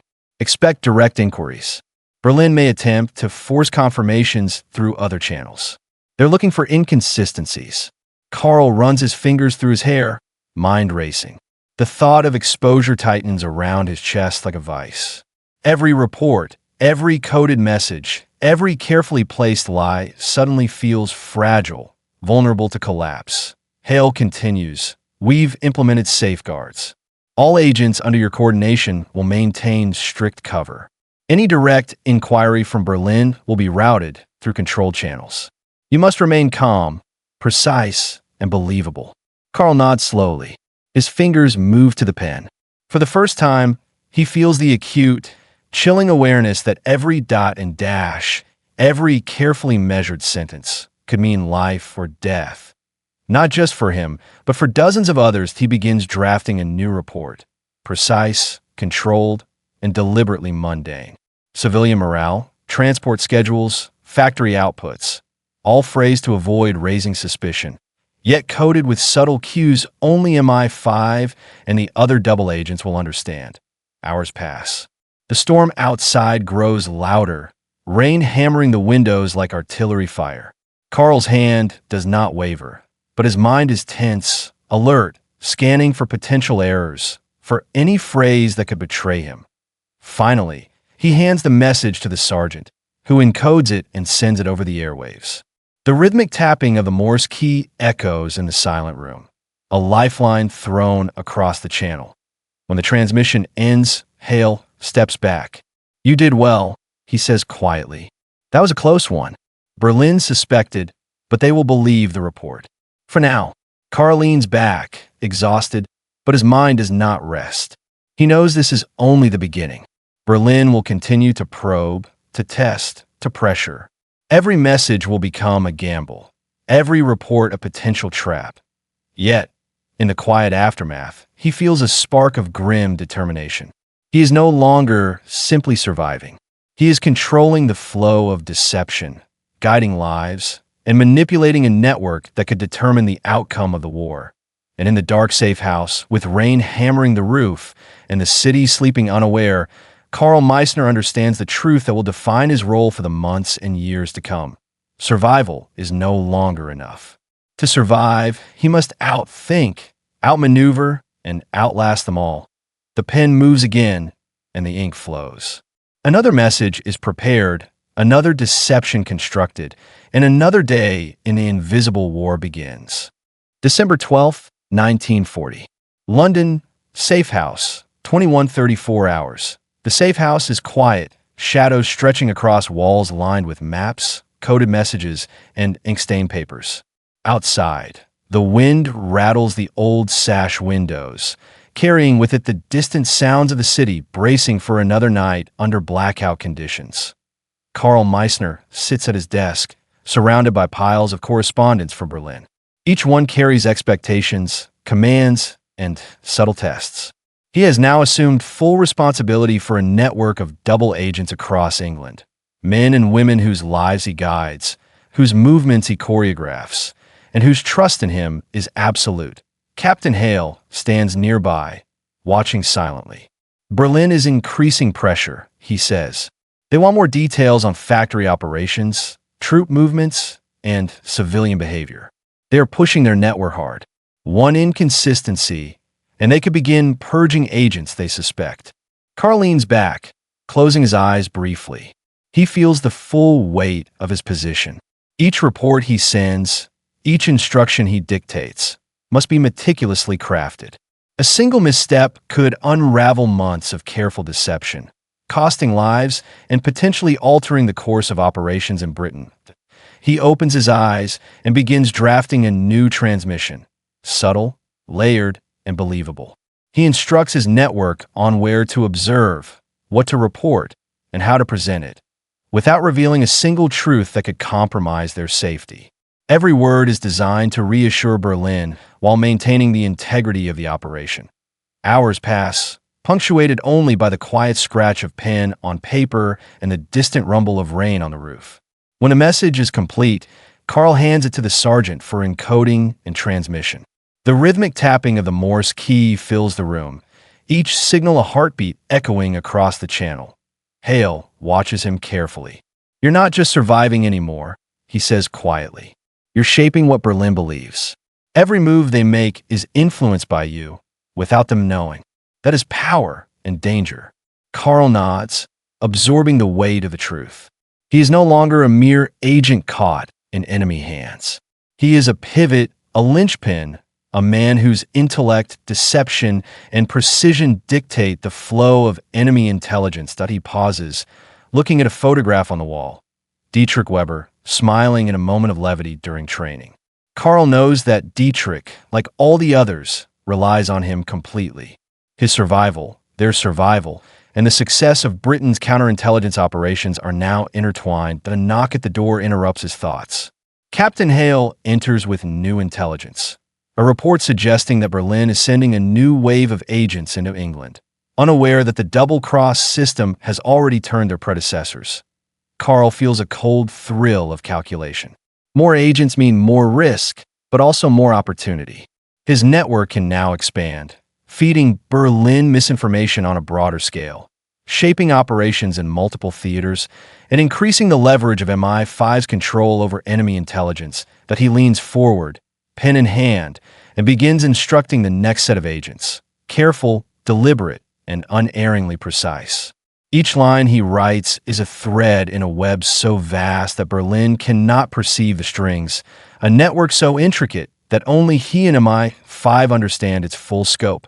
Outside, London sleeps under the veil of wartime secrecy. Inside, in the quiet glow of the safe house, Carl Meissner continues his work, fully aware that he is no longer merely a survivor. He is a master of deception, a guardian of lives, and the hidden hand guiding enemy intelligence. For Carl, the war has become a silent battlefield, one fought not with guns and bombs, but with words, codes, and the invisible currents of trust and betrayal. And he knows, as the night stretches on, that every decision, every message, every lie could mean the difference between survival and death, for himself, his colleagues, and the outcome of a war that rages unseen in the shadows. December 20th, 1940. London, safe house, 2:08 hours. The night is dense and quiet. Rain lashes against the windows in a relentless rhythm, punctuated by the occasional wail of distant air raid sirens. Carl Meissner sits alone at his desk, shoulders hunched, staring at a newly arrived message from Hamburg. The paper feels heavier than usual, its typed letters colder, sharper. Berlin's tone is measured, almost clinical. But beneath the surface, Carl senses a thin thread of suspicion. Their requests are more precise, their instructions subtly probing. They are testing him, searching for signs of inconsistency, of loyalty faltering. Captain Hale, standing nearby with a fresh folder of intelligence reports, does not speak at first. He knows that Carl needs to read the message in silence, to feel its weight, to process the unspoken threat beneath the words. Finally, Carl breaks the silence. "They're watching more closely," he mutters. "Every transmission is now a test. They're trying to catch a single deviation." Hale nods. "Exactly. And that means you have to be flawless. One misstep, one poorly worded report, and they could start purging agents, searching for leaks. Dietrich, Rita, the others, their lives depend on you maintaining control." Carl exhales slowly. He knows the truth of Hale's words. Berlin's intelligence network is vast, meticulous, and ruthless. And yet, within this darkness, he has found his role, a man capable of threading the needle between life and death, truth and deception. He begins drafting a response, carefully choosing each phrase to satisfy Berlin's scrutiny without exposing the truth of the double-cross system. Observations are mundane but precise. Civilian activity is reported in exact detail. Transportation schedules are accurate, yet designed to mislead. Every sentence is calculated to maintain credibility while safeguarding his network. Hours pass. The lamp flickers as he works, ink flowing steadily across the page. Finally, he hands the report to the sergeant for transmission. The rhythmic tapping of the Morse key echoes in the room, each signal a lifeline extending across the channel. When the transmission ends, Carl leans back, exhausted. Hale places a reassuring hand on his shoulder. "You've passed the first test of true suspicion," he says quietly. "Berlin may be watching, but you controlled the narrative. You ensured their trust without exposing a single one of us." Carl nods, the weight of responsibility settling over him like a second skin. He knows the Abwehr will continue to test, probe, and question. But he also understands something deeper. Every successful transmission, every subtle manipulation, strengthens the invisible hand guiding Berlin's perception. Outside, London sleeps, unaware of the invisible battlefield stretching across its streets and rooftops. Inside the safe house, Carl Meissner continues to work, a single figure wielding immense influence, shaping enemy intelligence while preserving the fragile lives of those under his care. And in the quiet darkness, he whispers to himself, a vow edged with steel. No matter their suspicion, no matter the tests, they will never see the truth. I will protect them. I will survive. And I will control the war they cannot perceive. The radio hums softly. The rain continues its relentless drum, and Carl begins preparing the next transmission. Another message, another deception, another step in the silent war only he can fight. January 5th, 1941. London, safe house. For 22 hours, the city outside is shrouded in darkness. Street lamps flicker in the fog, casting ghostly halos on rain-slicked cobblestones. Carl Meissner sits at the desk, surrounded by a fortress of papers, reports, and intelligence files. The past weeks have been a tense, relentless dance. Transmissions, coded messages, manipulations, subtle probes from Berlin. Every line he wrote, every phrase he dictated, was a test of nerves, skill, and precision. Tonight, a single envelope lies in front of him. A reply from Hamburg. Carl's fingers hover over it, hesitating. For a moment, he allows himself a breath. The last few transmissions have been exercises in control and deception. Now, the moment of judgment has arrived. He opens the envelope carefully, scanning the typed lines. A flicker of something strange, relief, disbelief, crosses his face. Berlin's response is positive. The tone is confident, affirming, almost trusting. They believe the network is functioning flawlessly. They commend Agent Hilf's work for the precision of reports and the reliability of information. Carl leans back, letting the paper fall to the desk. His hands tremble slightly. For the first time since his capture, he feels the sharp edge of triumph. He has not only survived the suspicions of Berlin, he has regained their confidence. Captain Hale, observing silently, offers a rare smile. "You've done it," he says softly. "They trust you again. Every agent under your guidance now operates under complete credibility. Berlin believes the network is intact and reliable." Carl exhales, a mixture of exhaustion and satisfaction flooding through him. He thinks of Dietrich, Rita, and the others. Their lives, for now, are safe. The deception has succeeded. The system he once feared has become an instrument of survival and influence that he picks up a pen, drafting a new transmission with careful precision. A report on civilian morale, transportation, and minor industrial outputs. Mundane on the surface, yet crafted to strengthen Berlin's confidence in the network. Every word is deliberate, measured, designed to maintain the illusion of control. As he writes, Carl feels the transformation within himself. He is no longer merely a German agent or a captured operative. He is a double agent, a master of deception, and a guardian of a network whose success depends entirely on his skill and judgment. Outside, London sleeps under the weight of wartime shadows, oblivious to the silent battles waged in the rooms above. Inside the safe house, Carl finishes the report and hands it to the sergeant for encoding. The rhythmic tapping of the Morse key fills the room, each dot and dash carrying the carefully crafted lie across the channel. When the transmission ends, Carl leans back in his chair, eyes closing briefly. The burden has not lifted, but he feels a measure of control, a rare, intoxicating clarity. He has survived the first true test of suspicion, and in doing so, has cemented his role in Britain's invisible war. Hale watches him for a moment, then whispers, almost to himself, "The Abwehr will never suspect. Not now. Not ever." Carl opens his eyes, staring at the radio and the scattered reports. He whispers to himself, "I am alive. They trust me, and I will continue to protect them all, no matter the cost." The lamp flickers, the rain continues its relentless patter, and the city beyond the safe house remains unaware of the invisible web of deception that stretches across Europe, guided by a single, resolute man, Karl Meissner, the German agent who became Britain's unseen weapon.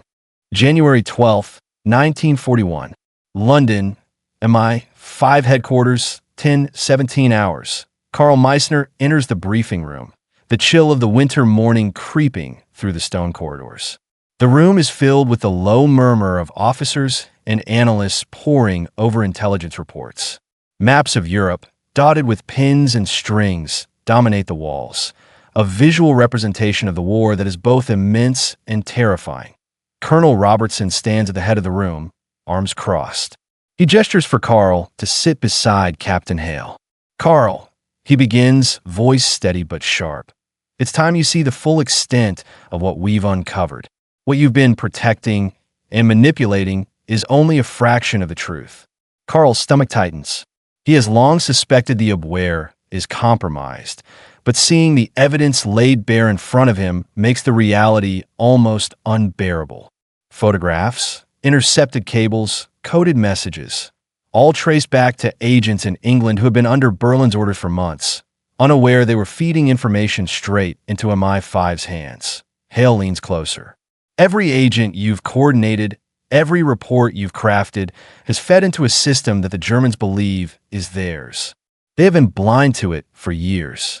Entire operations, entire intelligence structures have been under our control without their knowledge.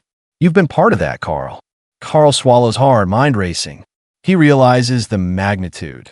The Abwehr, the very organization he once served, has been deceived repeatedly, systematically, for years. Every assignment he undertook, every coded message he sent, was both survival and strategic manipulation to Robertson's voice cuts through his thoughts. This is why Berlin's probes were growing more precise. They sensed anomalies, gaps they couldn't account for. But you've maintained the illusion flawlessly. You've become an architect of their blind spots. Carl closes his eyes briefly, the weight of betrayal and responsibility pressing on him. His own superiors, men he once respected, believed in, have been operating blindly. The network he now coordinates is not just a tool for Britain. It is proof that the Abwehr has been compromised for years. Hale places a hand on his shoulder. "Carl, your work isn't just about survival anymore. It's about control. You can shape the information they receive, the decisions they make, and ultimately the success of our operations in England. That is the power you hold." Carl nods slowly, understanding the duality of his position. He is both a survivor and a strategist, a man living among lies while orchestrating the ultimate deception. The Abwehr may never realize how completely their agents have been turned against them, and Carl knows it is his responsibility to ensure the web of lies remains intact. He exhales, a quiet determination settling in his chest. "Understand," he says, "every message, every report, every instruction, it must maintain the illusion. I cannot falter. Not for them, not for me, and not for those I protect." Robertson nods, eyes steady. "Exactly. And remember, Carl, the Abwehr's blindness is our advantage. Use it wisely. The war may be fought on battlefields, but intelligence, that is the true weapon. And you are one of its masters. Carl rises, walking back to the safe house, mind racing with plans, contingencies, and strategies. The responsibility is immense, but so is the clarity. He is no longer just an agent captured in London. He is a guardian of deception, a manipulator of enemy perception, and a silent force shaping the course of the war. As he steps out into the winter morning, the streets shrouded in mist and silence, Carl realizes something profound. The Abwehr has been blind for years, and he, once one of their own, is now the unseen hand guiding them into their own illusions. The war rages on, but in the quiet corridors of London and through the carefully coded messages he sends, Carl Meissner knows one undeniable truth. He has turned betrayal into power, survival into influence, and deception into a weapon stronger than any army. January 20th, 1941. London, safe house, 2:51 hours. The rain has stopped, leaving a thin layer of frost on the cobblestones below. Inside the safe house, Carl Meissner sits at his desk, a candle flickering beside him. The room smells faintly of ink and paper, the familiar scent of long nights spent crafting deception. Carl's hands hover over a new sheet of paper. Outside, the city sleeps, oblivious to the invisible war being waged in its shadows. He knows that each transmission he sends will directly influence German operations. Each coded message is a lever, each report a hidden hand moving the machinery of the enemy without their knowledge. Captain Hale enters silently, placing a small folder on the desk. "We've analyzed Berlin's current intelligence," he says. "They're making decisions based on your reports, Carl. Some movements we've observed. They've redirected troops, altered supply lines, even delayed operations, all because of the data you've provided." Carl's eyes widen slightly. The realization hits him. The web he has been maintaining is not just surviving the enemy's scrutiny. It is actively shaping the course of the war. He is no longer just a passive participant. He is a strategic advantage, a force that Berlin cannot perceive, a hidden hand pulling threads across an entire theater of conflict. He picks up the pen and begins writing another message. This one is delicate. It must appear routine, mundane, but contains subtle guidance, steering German expectations without triggering suspicion. Every line is calibrated to manipulate Berlin's perception of Britain's defenses, civilian morale, and industrial output. Hours pass. The rhythmic tapping of the Morse key fills the room as the encoded message travels across the channel. Each dot and dash carries with it the invisible power Carl now wields, the ability to mislead, confuse, and control enemy operations. Hale observes quietly. "You've become more than a double agent, Carl. You're a pivot upon which the enemy moves unknowingly.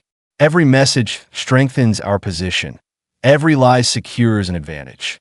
Carl nods slowly, exhaustion and determination mingling in his expression. The weight of responsibility is immense, but so is the clarity. For the first time, he feels the true scope of his influence. Outside, London remains dark, the city's citizens unaware of the invisible war that surrounds them. Inside the safe house, Carl leans back in his chair, eyes narrowing on the frost-covered window. He whispers to himself, "They trust me. They follow my guidance without knowing. The Abwehr is blind, and we are in control. Every move they make is now part of the game I dictate." The war rages beyond these walls, bombs falling, ships sinking, lives lost.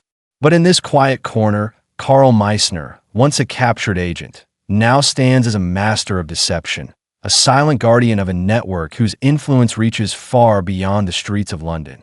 And he knows, with the unshakable certainty of one who has seen the full extent of the enemy's blindness, that the game is no longer survival alone. It is domination through deception. The pen moves once more, the ink flowing, and Carl prepares the next transmission. Each word is a weapon, each line a shield, and the invisible war continues, shaped by the hand that Berlin will never suspect. February 2nd, 1941. London, safe house, 1:46 hours. The city is muffled beneath a blanket of fog. Only the distant clatter of trams and the occasional bark of a street patrol break the near silence. Inside the safe house, Karl Meissner leans over his desk, the glow of a single lamp illuminating stacks of coded messages. Each envelope represents a thread in a vast web, threads he now controls. Captain Hale enters quietly, carrying a new folder. Berlin is moving agents into sensitive regions, he says. They believe their network is fully operational. They're unaware it has been compromised for years. Your reports will now dictate not only observations, but also the pace of their operations. Karl nods, understanding the gravity. This is more than survival. This is manipulation on a strategic scale. Each false report he sends will create ripple effects, delaying troop movements, misdirecting reconnaissance, and sowing confusion within enemy intelligence.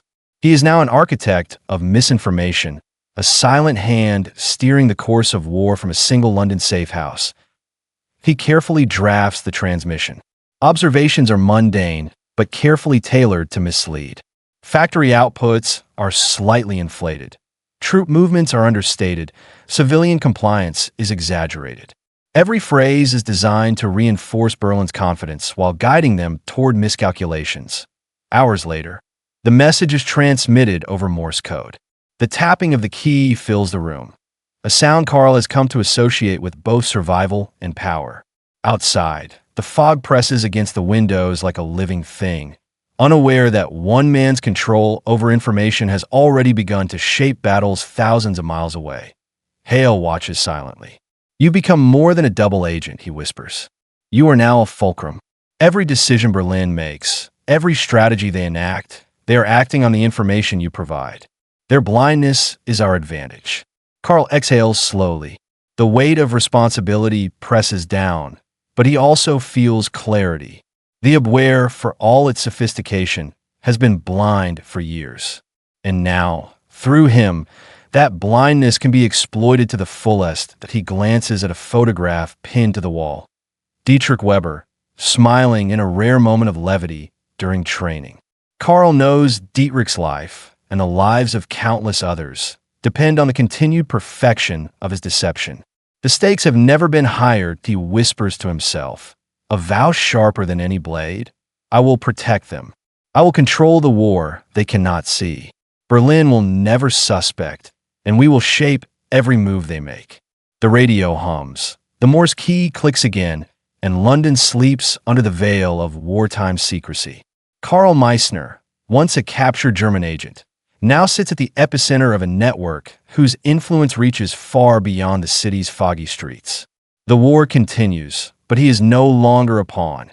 He is the invisible hand guiding the enemy's every step. The candle flickers, the ink dries, and the silent war of deception presses on. Karl leans forward, pen in hand, preparing the next transmission that will shape the battlefield without a single shot fired. February 15th, 1941. London, safe house, 23:59 hours, a bitter wind rattles the windows, and the muffled sounds of the city are distant echoes through the thick fog. Karl Meissner sits at his desk, the stacks of reports and coded messages now forming a small fortress around him. The rhythm of the war outside, sirens, distant explosions, and the occasional tram, feels almost irrelevant. Here, in the quiet shadows, the true battle is being waged. Captain Hale enters, moving with the measured caution of a man accustomed to the tension of these rooms. "Karl," he begins, "the network is functioning perfectly. Berlin is taking every report at face value. Your guidance has not only maintained their trust, but also expanded our control." Karl glances up, his eyes weary but alert. "Expanded control?" Hale nods. "Yes. Additional agents have arrived, unaware of the double-cross system. They've been seamlessly integrated under your oversight. Every report you send, every instruction you provide, influences their movements. Berlin believes they have a functioning network, but in reality, you dictate the flow of information entirely." Karl exhales slowly, the weight of responsibility settling heavily. He has become more than a double agent. He is MI5's hidden strategist, the linchpin of a deception so comprehensive that the Germans cannot perceive its reach. Every false report, every manipulated observation ripples outward, shaping not only intelligence, but operational decisions across Europe. He begins drafting the next transmission. Observations on civilian activity, factory outputs, and minor troop movements are interlaced with subtle guidance that ensures Berlin's plans remain flawed. Each sentence is crafted to maintain credibility while reinforcing Britain's advantage. Hours pass. The radio clicks steadily, Morse code carrying the falsified intelligence across the channel. Each dot and dash is a calculated weapon, invisible yet powerful. Outside, London sleeps under a blanket of wartime secrecy, unaware of the hidden war being fought in the quiet rooms of MI5. That Hale observes Karl, admiration tempered by the gravity of the situation. You've turned deception into a strategic tool. The Abwehr will never suspect how completely their network has been compromised, and that gives us an unprecedented advantage. Karl nods slowly, reflecting on the magnitude of his role. The web he has been managing is no longer fragile. It is robust, expansive, and self-sustaining. Each agent under his guidance reinforces the illusion. Each transmission cements Berlin's trust, and each misdirection strengthens Britain's position. That he pauses, looking at a small photograph of Dietrich Weber pinned to the wall. The thought of his comrade's safety sharpens his focus. Every instruction he sends is a promise, protection through deception. Every coded message is a lifeline. Karl whispers quietly, almost to himself, a vow carried on the cold London air. I will maintain the network. I will protect them, and I will ensure that Berlin never sees the truth of what we've done. The candle flickers, ink dries, and Karl leans back, eyes scanning the stacks of messages and maps. The Abwehr remains blind, their trust secured, and the war continues beyond these walls. But in this safe house, Karl Meissner has become MI5's most potent weapon, unseen, unstoppable, and utterly indispensable. March 1st, 1941. London, safe house. 2:14 hours that a cold, silent night has settled over London. The streets outside are empty, draped in shadows, the faint glow of blackout lamps barely illuminating the fog. Inside, Karl Meissner sits hunched at his desk, the room cluttered with maps, coded messages, and scattered reports from Berlin. For weeks, the network has operated flawlessly. Each transmission has guided Berlin toward strategic errors, subtly manipulating troop movements, reconnaissance priorities, and perceptions of Britain's readiness. And yet tonight feels different. He senses the culmination of months of meticulous orchestration. Captain Hale stands silently beside him, his eyes fixed on the stacks of messages. Karl, he begins, what you've accomplished, it's more than survival or deception. You're shaping their decisions. Entire operations are being influenced because they trust your reports implicitly. Berlin is blind to every truth we've hidden. Karl nods slowly, feeling the enormity of the realization. Every agent under his supervision, every coded message he has sent, every subtle suggestion has acted as a lever, tilting German operations toward miscalculation. The Abwehr, for all its sophistication, has been playing into Britain's hands for years. He picks up his pen and begins drafting another report. This one carries weightier instructions, guiding the network in ways that will have immediate operational impact. Misdirecting reconnaissance flights, delaying troop reinforcements, and creating confusion in logistic chains. Each phrase is crafted to appear mundane and credible to Berlin, yet its consequences are profound. Hours pass as he works, the rhythmic tapping of the Morse key marking each transmission.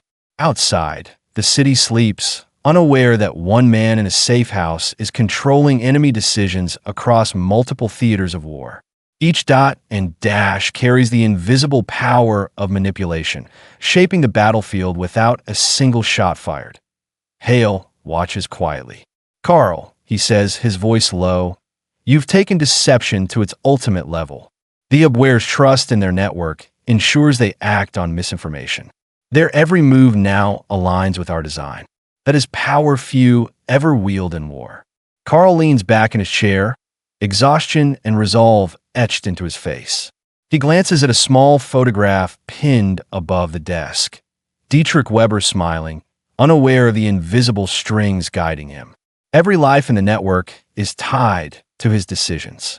Every mistake could be catastrophic, that he whispers to himself, voice steady but resolute.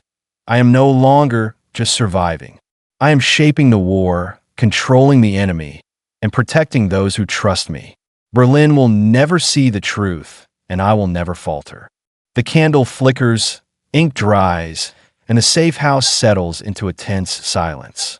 Outside, London endures the nightly rhythms of war, oblivious to the invisible battle being fought in its shadows.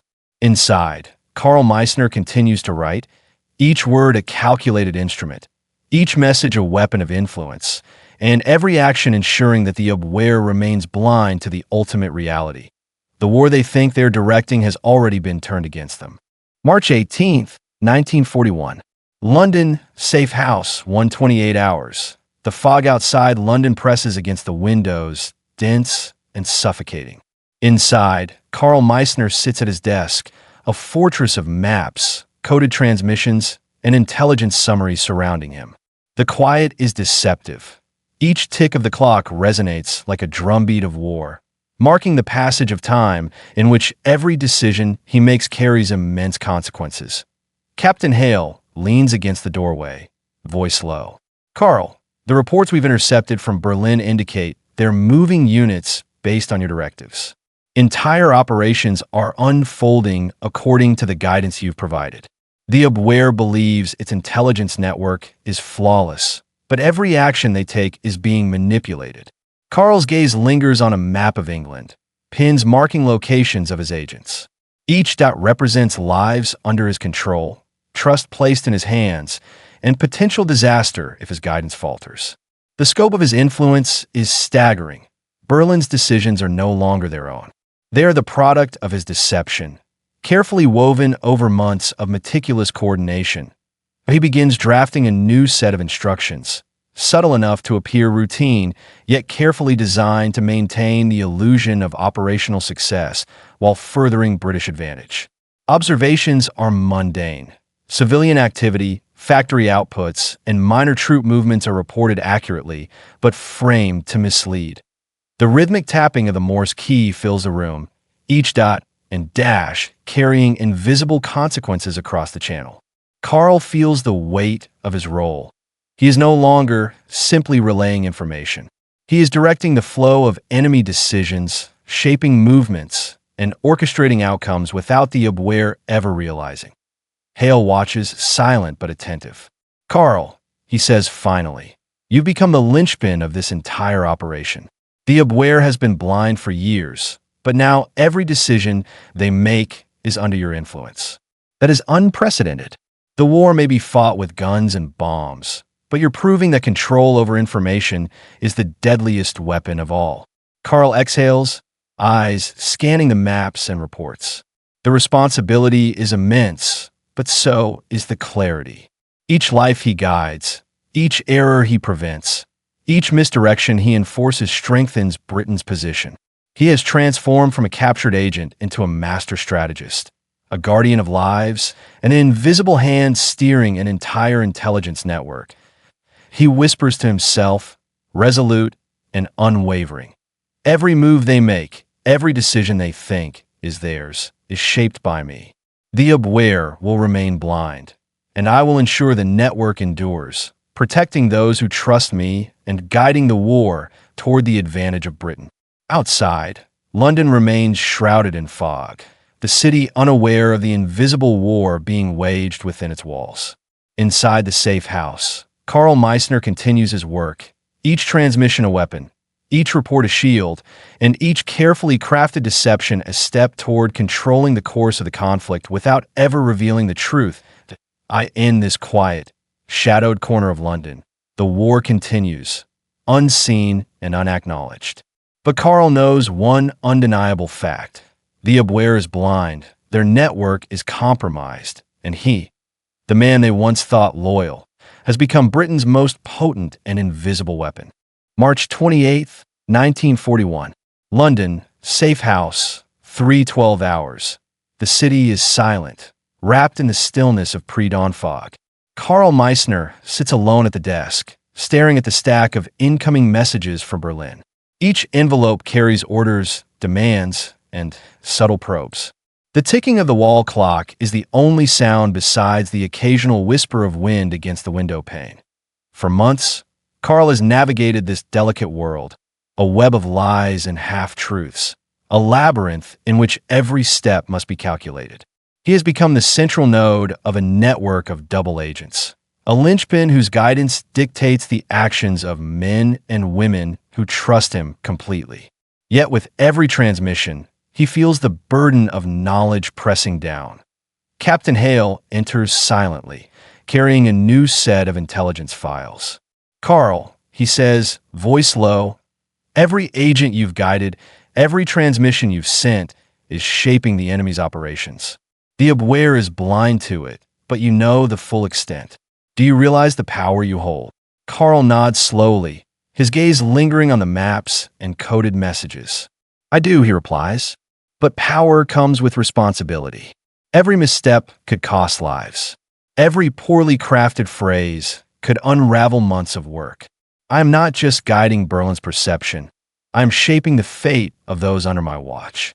Hale moves closer, lowering his voice further. "And yet you've done it flawlessly. Every test they've laid before you, every suspicion they've harbored, you've countered.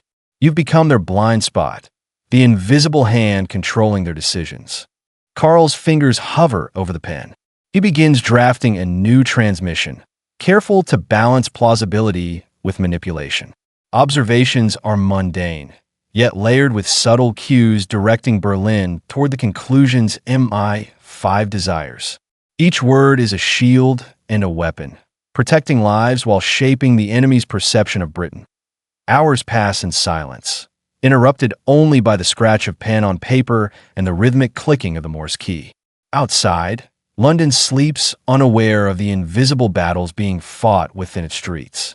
Inside, Karl feels the weight of his dual existence. A German agent in name, a British strategist in truth. He pauses, eyes closing briefly. Memories of Dietrich Weber, Rita Lang, and the other agents under his guidance fill his mind. Their trust is absolute, their lives dependent on his skill. The burden of responsibility is immense, yet he understands that every lie, every carefully constructed deception, is a lifeline. Karl whispers to himself, a vow both solemn and unyielding. "I will bear this weight. I will guide, protect, and deceive. The Abwehr will never see the truth, and those who trust me will survive. This is my war now, fought in shadows and ink." The candle flickers, the ink dries, and Karl leans forward, pen in hand. Another message is prepared, another subtle manipulation set into motion, another thread woven into the vast web of deception. Outside, the fog clings to London streets, concealing the city from view. Inside the safe house, Karl Meissner continues his work, fully aware that survival alone is no longer enough.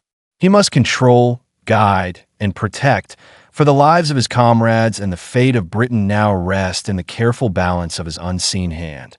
The war outside rages on, but within the walls of this quiet safe house, the tide has already begun to turn, and Karl Meissner, the once captured German agent, has become the invisible master of deception, shaping the course of history without ever revealing his hand. April 5th, 1941. London, safe house, 1:03 hours. The streets outside are shrouded in mist, and the faint sound of distant air raid sirens echoes through the city. Inside, Karl Meissner sits at his desk, surrounded by a labyrinth of maps, coded messages, and intelligence reports. Each piece of paper represents months of careful planning, lives in his hands, and the fate of an entire intelligence network. Captain Hale enters, carrying a folder stamped with the latest intercepts from Berlin. "Karl," he says quietly, "the Abwehr is sending confirmation messages. They've acted on your reports exactly as we anticipated. Their trust is absolute. They still have no idea their network has been under our control for years." Karl leans forward, scanning the documents. The realization settles over him. Berlin's blindness has been total, enduring, and absolute. Every agent, every operation, every decision they believe is their own has been shaped, guided, and manipulated by him. The full extent of his influence is staggering that he exhales slowly, a mixture of relief and the ever-present weight of responsibility pressing down. It is complete, he whispers. The network, the deception, they believe in its truth, and yet it is all ours to guide. Hale nods, eyes reflecting both respect and the gravity of the moment. And because of that, we've gained something no one else could, a strategic advantage beyond anything the enemy has ever known. Your role has not just been survival, Carl. You've become the unseen force controlling their operations. Carl begins drafting a new transmission, this one designed to reinforce Berlin's confidence, while subtly nudging them toward operational decisions that will benefit Britain. Each line is crafted with meticulous precision, nothing too revealing, nothing too mundane. Every phrase carries weight, yet remains invisible to the enemy's perception. Hours pass in silence, broken only by the rhythmic tapping of the Morse key.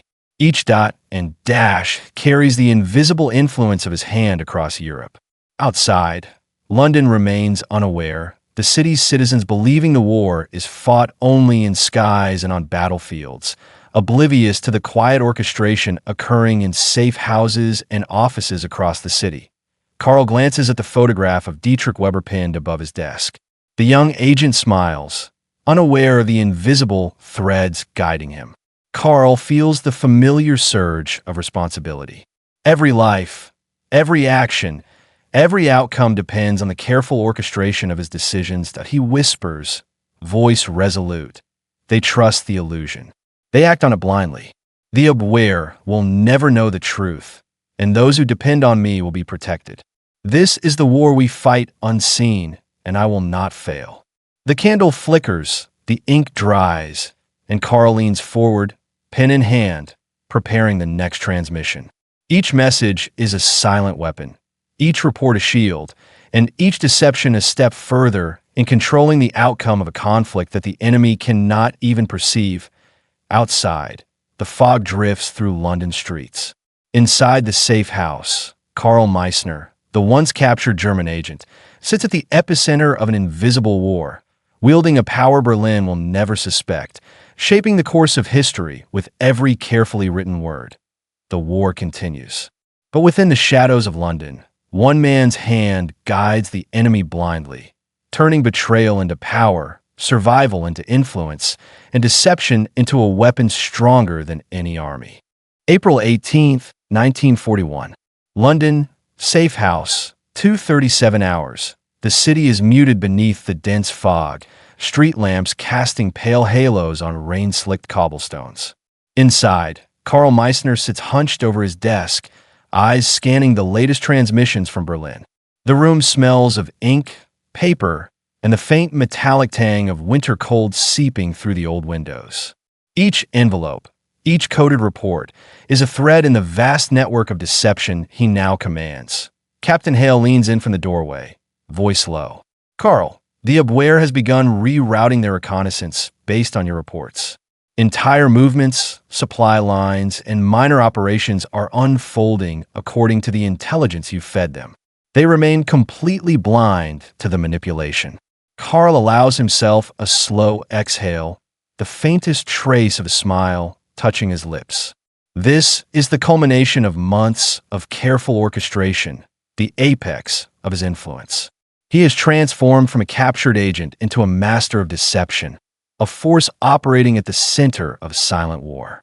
Every misdirection, every carefully crafted observation has served to mislead the enemy while safeguarding those under his protection. He begins drafting a new transmission.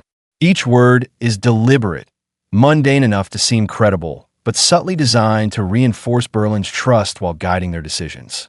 Troop positions are slightly misstated, factory outputs are marginally exaggerated, and reconnaissance schedules are nudged toward predictable missteps. Every sentence is a calculated instrument of control. Hours pass. The rhythmic tapping of the Morse key fills the room, each dot and dash a pulse in the invisible war Carl orchestrates. Outside, London sleeps, unaware of the network of influence operating within shadows. Inside, Carl feels the weight of responsibility and the satisfaction of strategic triumph. Hale watches silently. You become the unseen hand guiding their actions. Every decision, every operation, every mistake they make, they are responding to you. As power few in history have wielded. Carl's eyes drift to a photograph on the wall. Dietrich Weber, smiling in a rare moment of levity. He knows the stakes, the lives of those he guides, the success of Britain's intelligence operations, and the unseen turning of enemy decisions all depend on his skill. He whispers to himself, steady and resolute. The Abwehr will never see the truth. They will act as I direct. Every agent, every report, every action is under my control. This is the war we fight unseen, and I will not falter. The candle flickers, the ink dries, and Carl leans forward once more. Another transmission is prepared, another subtle misdirection set in motion, another piece of the invisible battlefield carefully manipulated. Outside, the fog swirls over London streets.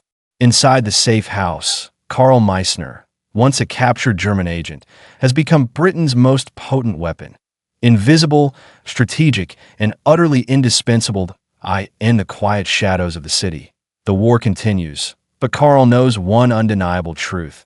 The Abwehr has been blind for years, and he, the man they once believed loyal, has become the architect of their mistakes, the master of deception, and the unseen hand shaping history itself. May 3rd, 1941. London, safe house, 3:46 hours. The night is heavy and still.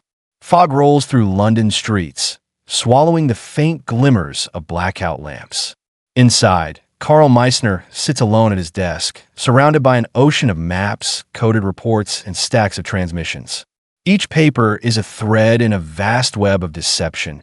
Each Morse signal a silent weapon in the war no one outside these walls can see. Captain Hale enters, carrying a bundle of the latest intercept from Berlin. "Carl," he says, voice measured, "this is it. They've acted on every instruction, every observation you've provided. Their operational decisions, troop movements, and even reconnaissance priorities are aligned entirely with your guidance. They trust the network implicitly. They are blind to the truth." Carl leans forward, absorbing the weight of the confirmation. For months, he has manipulated every report, every observation, every message. Now the full scope of his influence is undeniable. The Abwehr's network, once a threat to Britain, has become a tool in British hands, a weapon of misinformation, invisibly shaping the battlefield across Europe. He picks up his pen and begins drafting what he knows may be the most consequential transmission yet. Every detail is deliberate, every observation crafted to reinforce Berlin's confidence while guiding them toward strategic errors advantageous to Britain. Troop reinforcements are misdirected, supply chains disrupted subtly, and reconnaissance flights shifted away from critical positions. Every word carries the weight of influence, every sentence a shield and a sword. Hours pass. The rhythmic tapping of the Morse key fills the room, echoing like a heartbeat of the invisible war. Outside, London sleeps, unaware that the enemy's decisions are being orchestrated from a single safe house. Inside, Carl's focus is absolute. He is no longer merely surviving. He is controlling, protecting, and directing with precision that could alter the course of the war itself. Hale watches silently. "Carl," he says finally, "you've not just deceived them, you've dictated their actions. Every decision, every error they make, flows from the intelligence you've provided. The Abwehr has been blind for years, but now it's confirmed. We control their perception." Carl leans back, exhaustion mingling with satisfaction. He gazes at the photograph of Dietrich Weber pinned to the wall, a reminder of the lives under his protection and the stakes of every decision he makes. He whispers to himself, "The network is complete. They trust the illusion completely. Every agent, Every operation, every move is under our guidance. The Abwehr will never know the truth, and those I protect will survive. This is my war, fought unseen, and I will not fail. The candle flickers, the ink dries, and Carl prepares the final encoding for transmission. Another message, another carefully orchestrated manipulation, another silent move in the war that the Abwehr will never perceive. Outside, fog drifts over the streets of London, masking the city in secrecy. Inside, Karl Meissner, once a captured German agent, now sits as the invisible master of deception, an unseen strategist whose hand guides the enemy blindly, securing an advantage that could shape the outcome of the war itself. The war rages beyond these walls, but within this safe house, Karl has cemented the ultimate truth. Betrayal has become power, deception has become strategy, and blindness has become advantage. May 20th, 1941. London, safe house, 1:12 hours that a pale moonlight filters through the fog, barely illuminating the streets outside. Inside, Karl Meissner sits at his desk, the room a quiet fortress of intelligence reports, coded transmissions, and meticulous notes. The silence is heavy, yet electric with the weight of accomplishment. Captain Hale approaches, carrying a folder of Berlin's most recent intercepts. "Karl," he says quietly, "all of their agents in Britain are fully under our control now. Every one of them. Berlin's confidence is absolute. Their operations completely influenced by your transmissions. The Abwehr has no idea how blind they've been, nor how completely we've controlled their perceptions for years." Karl leans back, letting the enormity of it settle. Months of careful deception, calculated manipulation, and constant vigilance have led to this moment. The Abwehr, once a formidable threat, is now effectively puppeteered by Britain's invisible hand. Every decision, every misstep, every strategic error is a product of his guidance. He examines the final transmission reports, realizing that this network of deception will not only protect the agents and civilians in Britain, but also shape the larger trajectory of the war. Supply routes misdirected, reconnaissance delayed, troop movements flawed, all orchestrated from this single safe house. Hale studies Karl for a moment. "You've done more than survive, Karl. You've ensured an unseen advantage that will ripple across the entire conflict. Your work has saved lives, influenced battles, and turned the enemy's own network into a tool for us." Karl's gaze drifts to a small photograph pinned above his desk. Dietrich Weber smiling, Rita Lang laughing, and the others who have unwittingly depended on his skill. The responsibility remains immense, yet clarity fills him. Every deception is a shield, every manipulation a lifeline, every carefully crafted report a weapon shaping history. He whispers softly, a vow carrying both resolve and solemnity. "I have turned betrayal into strength, survival into strategy, and deception into power. The Abwehr will never know the truth, and the lives under my protection will endure. This is the victory that remains unseen, the war fought in shadows, and I will remain its guardian." The candle flickers one last time, casting long shadows across the maps and papers. Outside, London sleeps under a blanket of secrecy, unaware that one man has controlled the enemy's perception, orchestrated their mistakes, and secured an advantage that no battlefield could achieve. Karl Meissner leans forward, pen in hand, preparing another routine transmission. Though it appears mundane to Berlin, each line continues the invisible campaign he has mastered. He is no longer simply a double agent. He is the unseen architect of deception, the silent strategist whose influence reaches farther than any battlefield weapon. And as the night presses on, the war outside continues, but the unseen victory within these walls is undeniable. A network once compromised by betrayal is now a fortress of British advantage, guided by the invisible hand of Karl Meissner.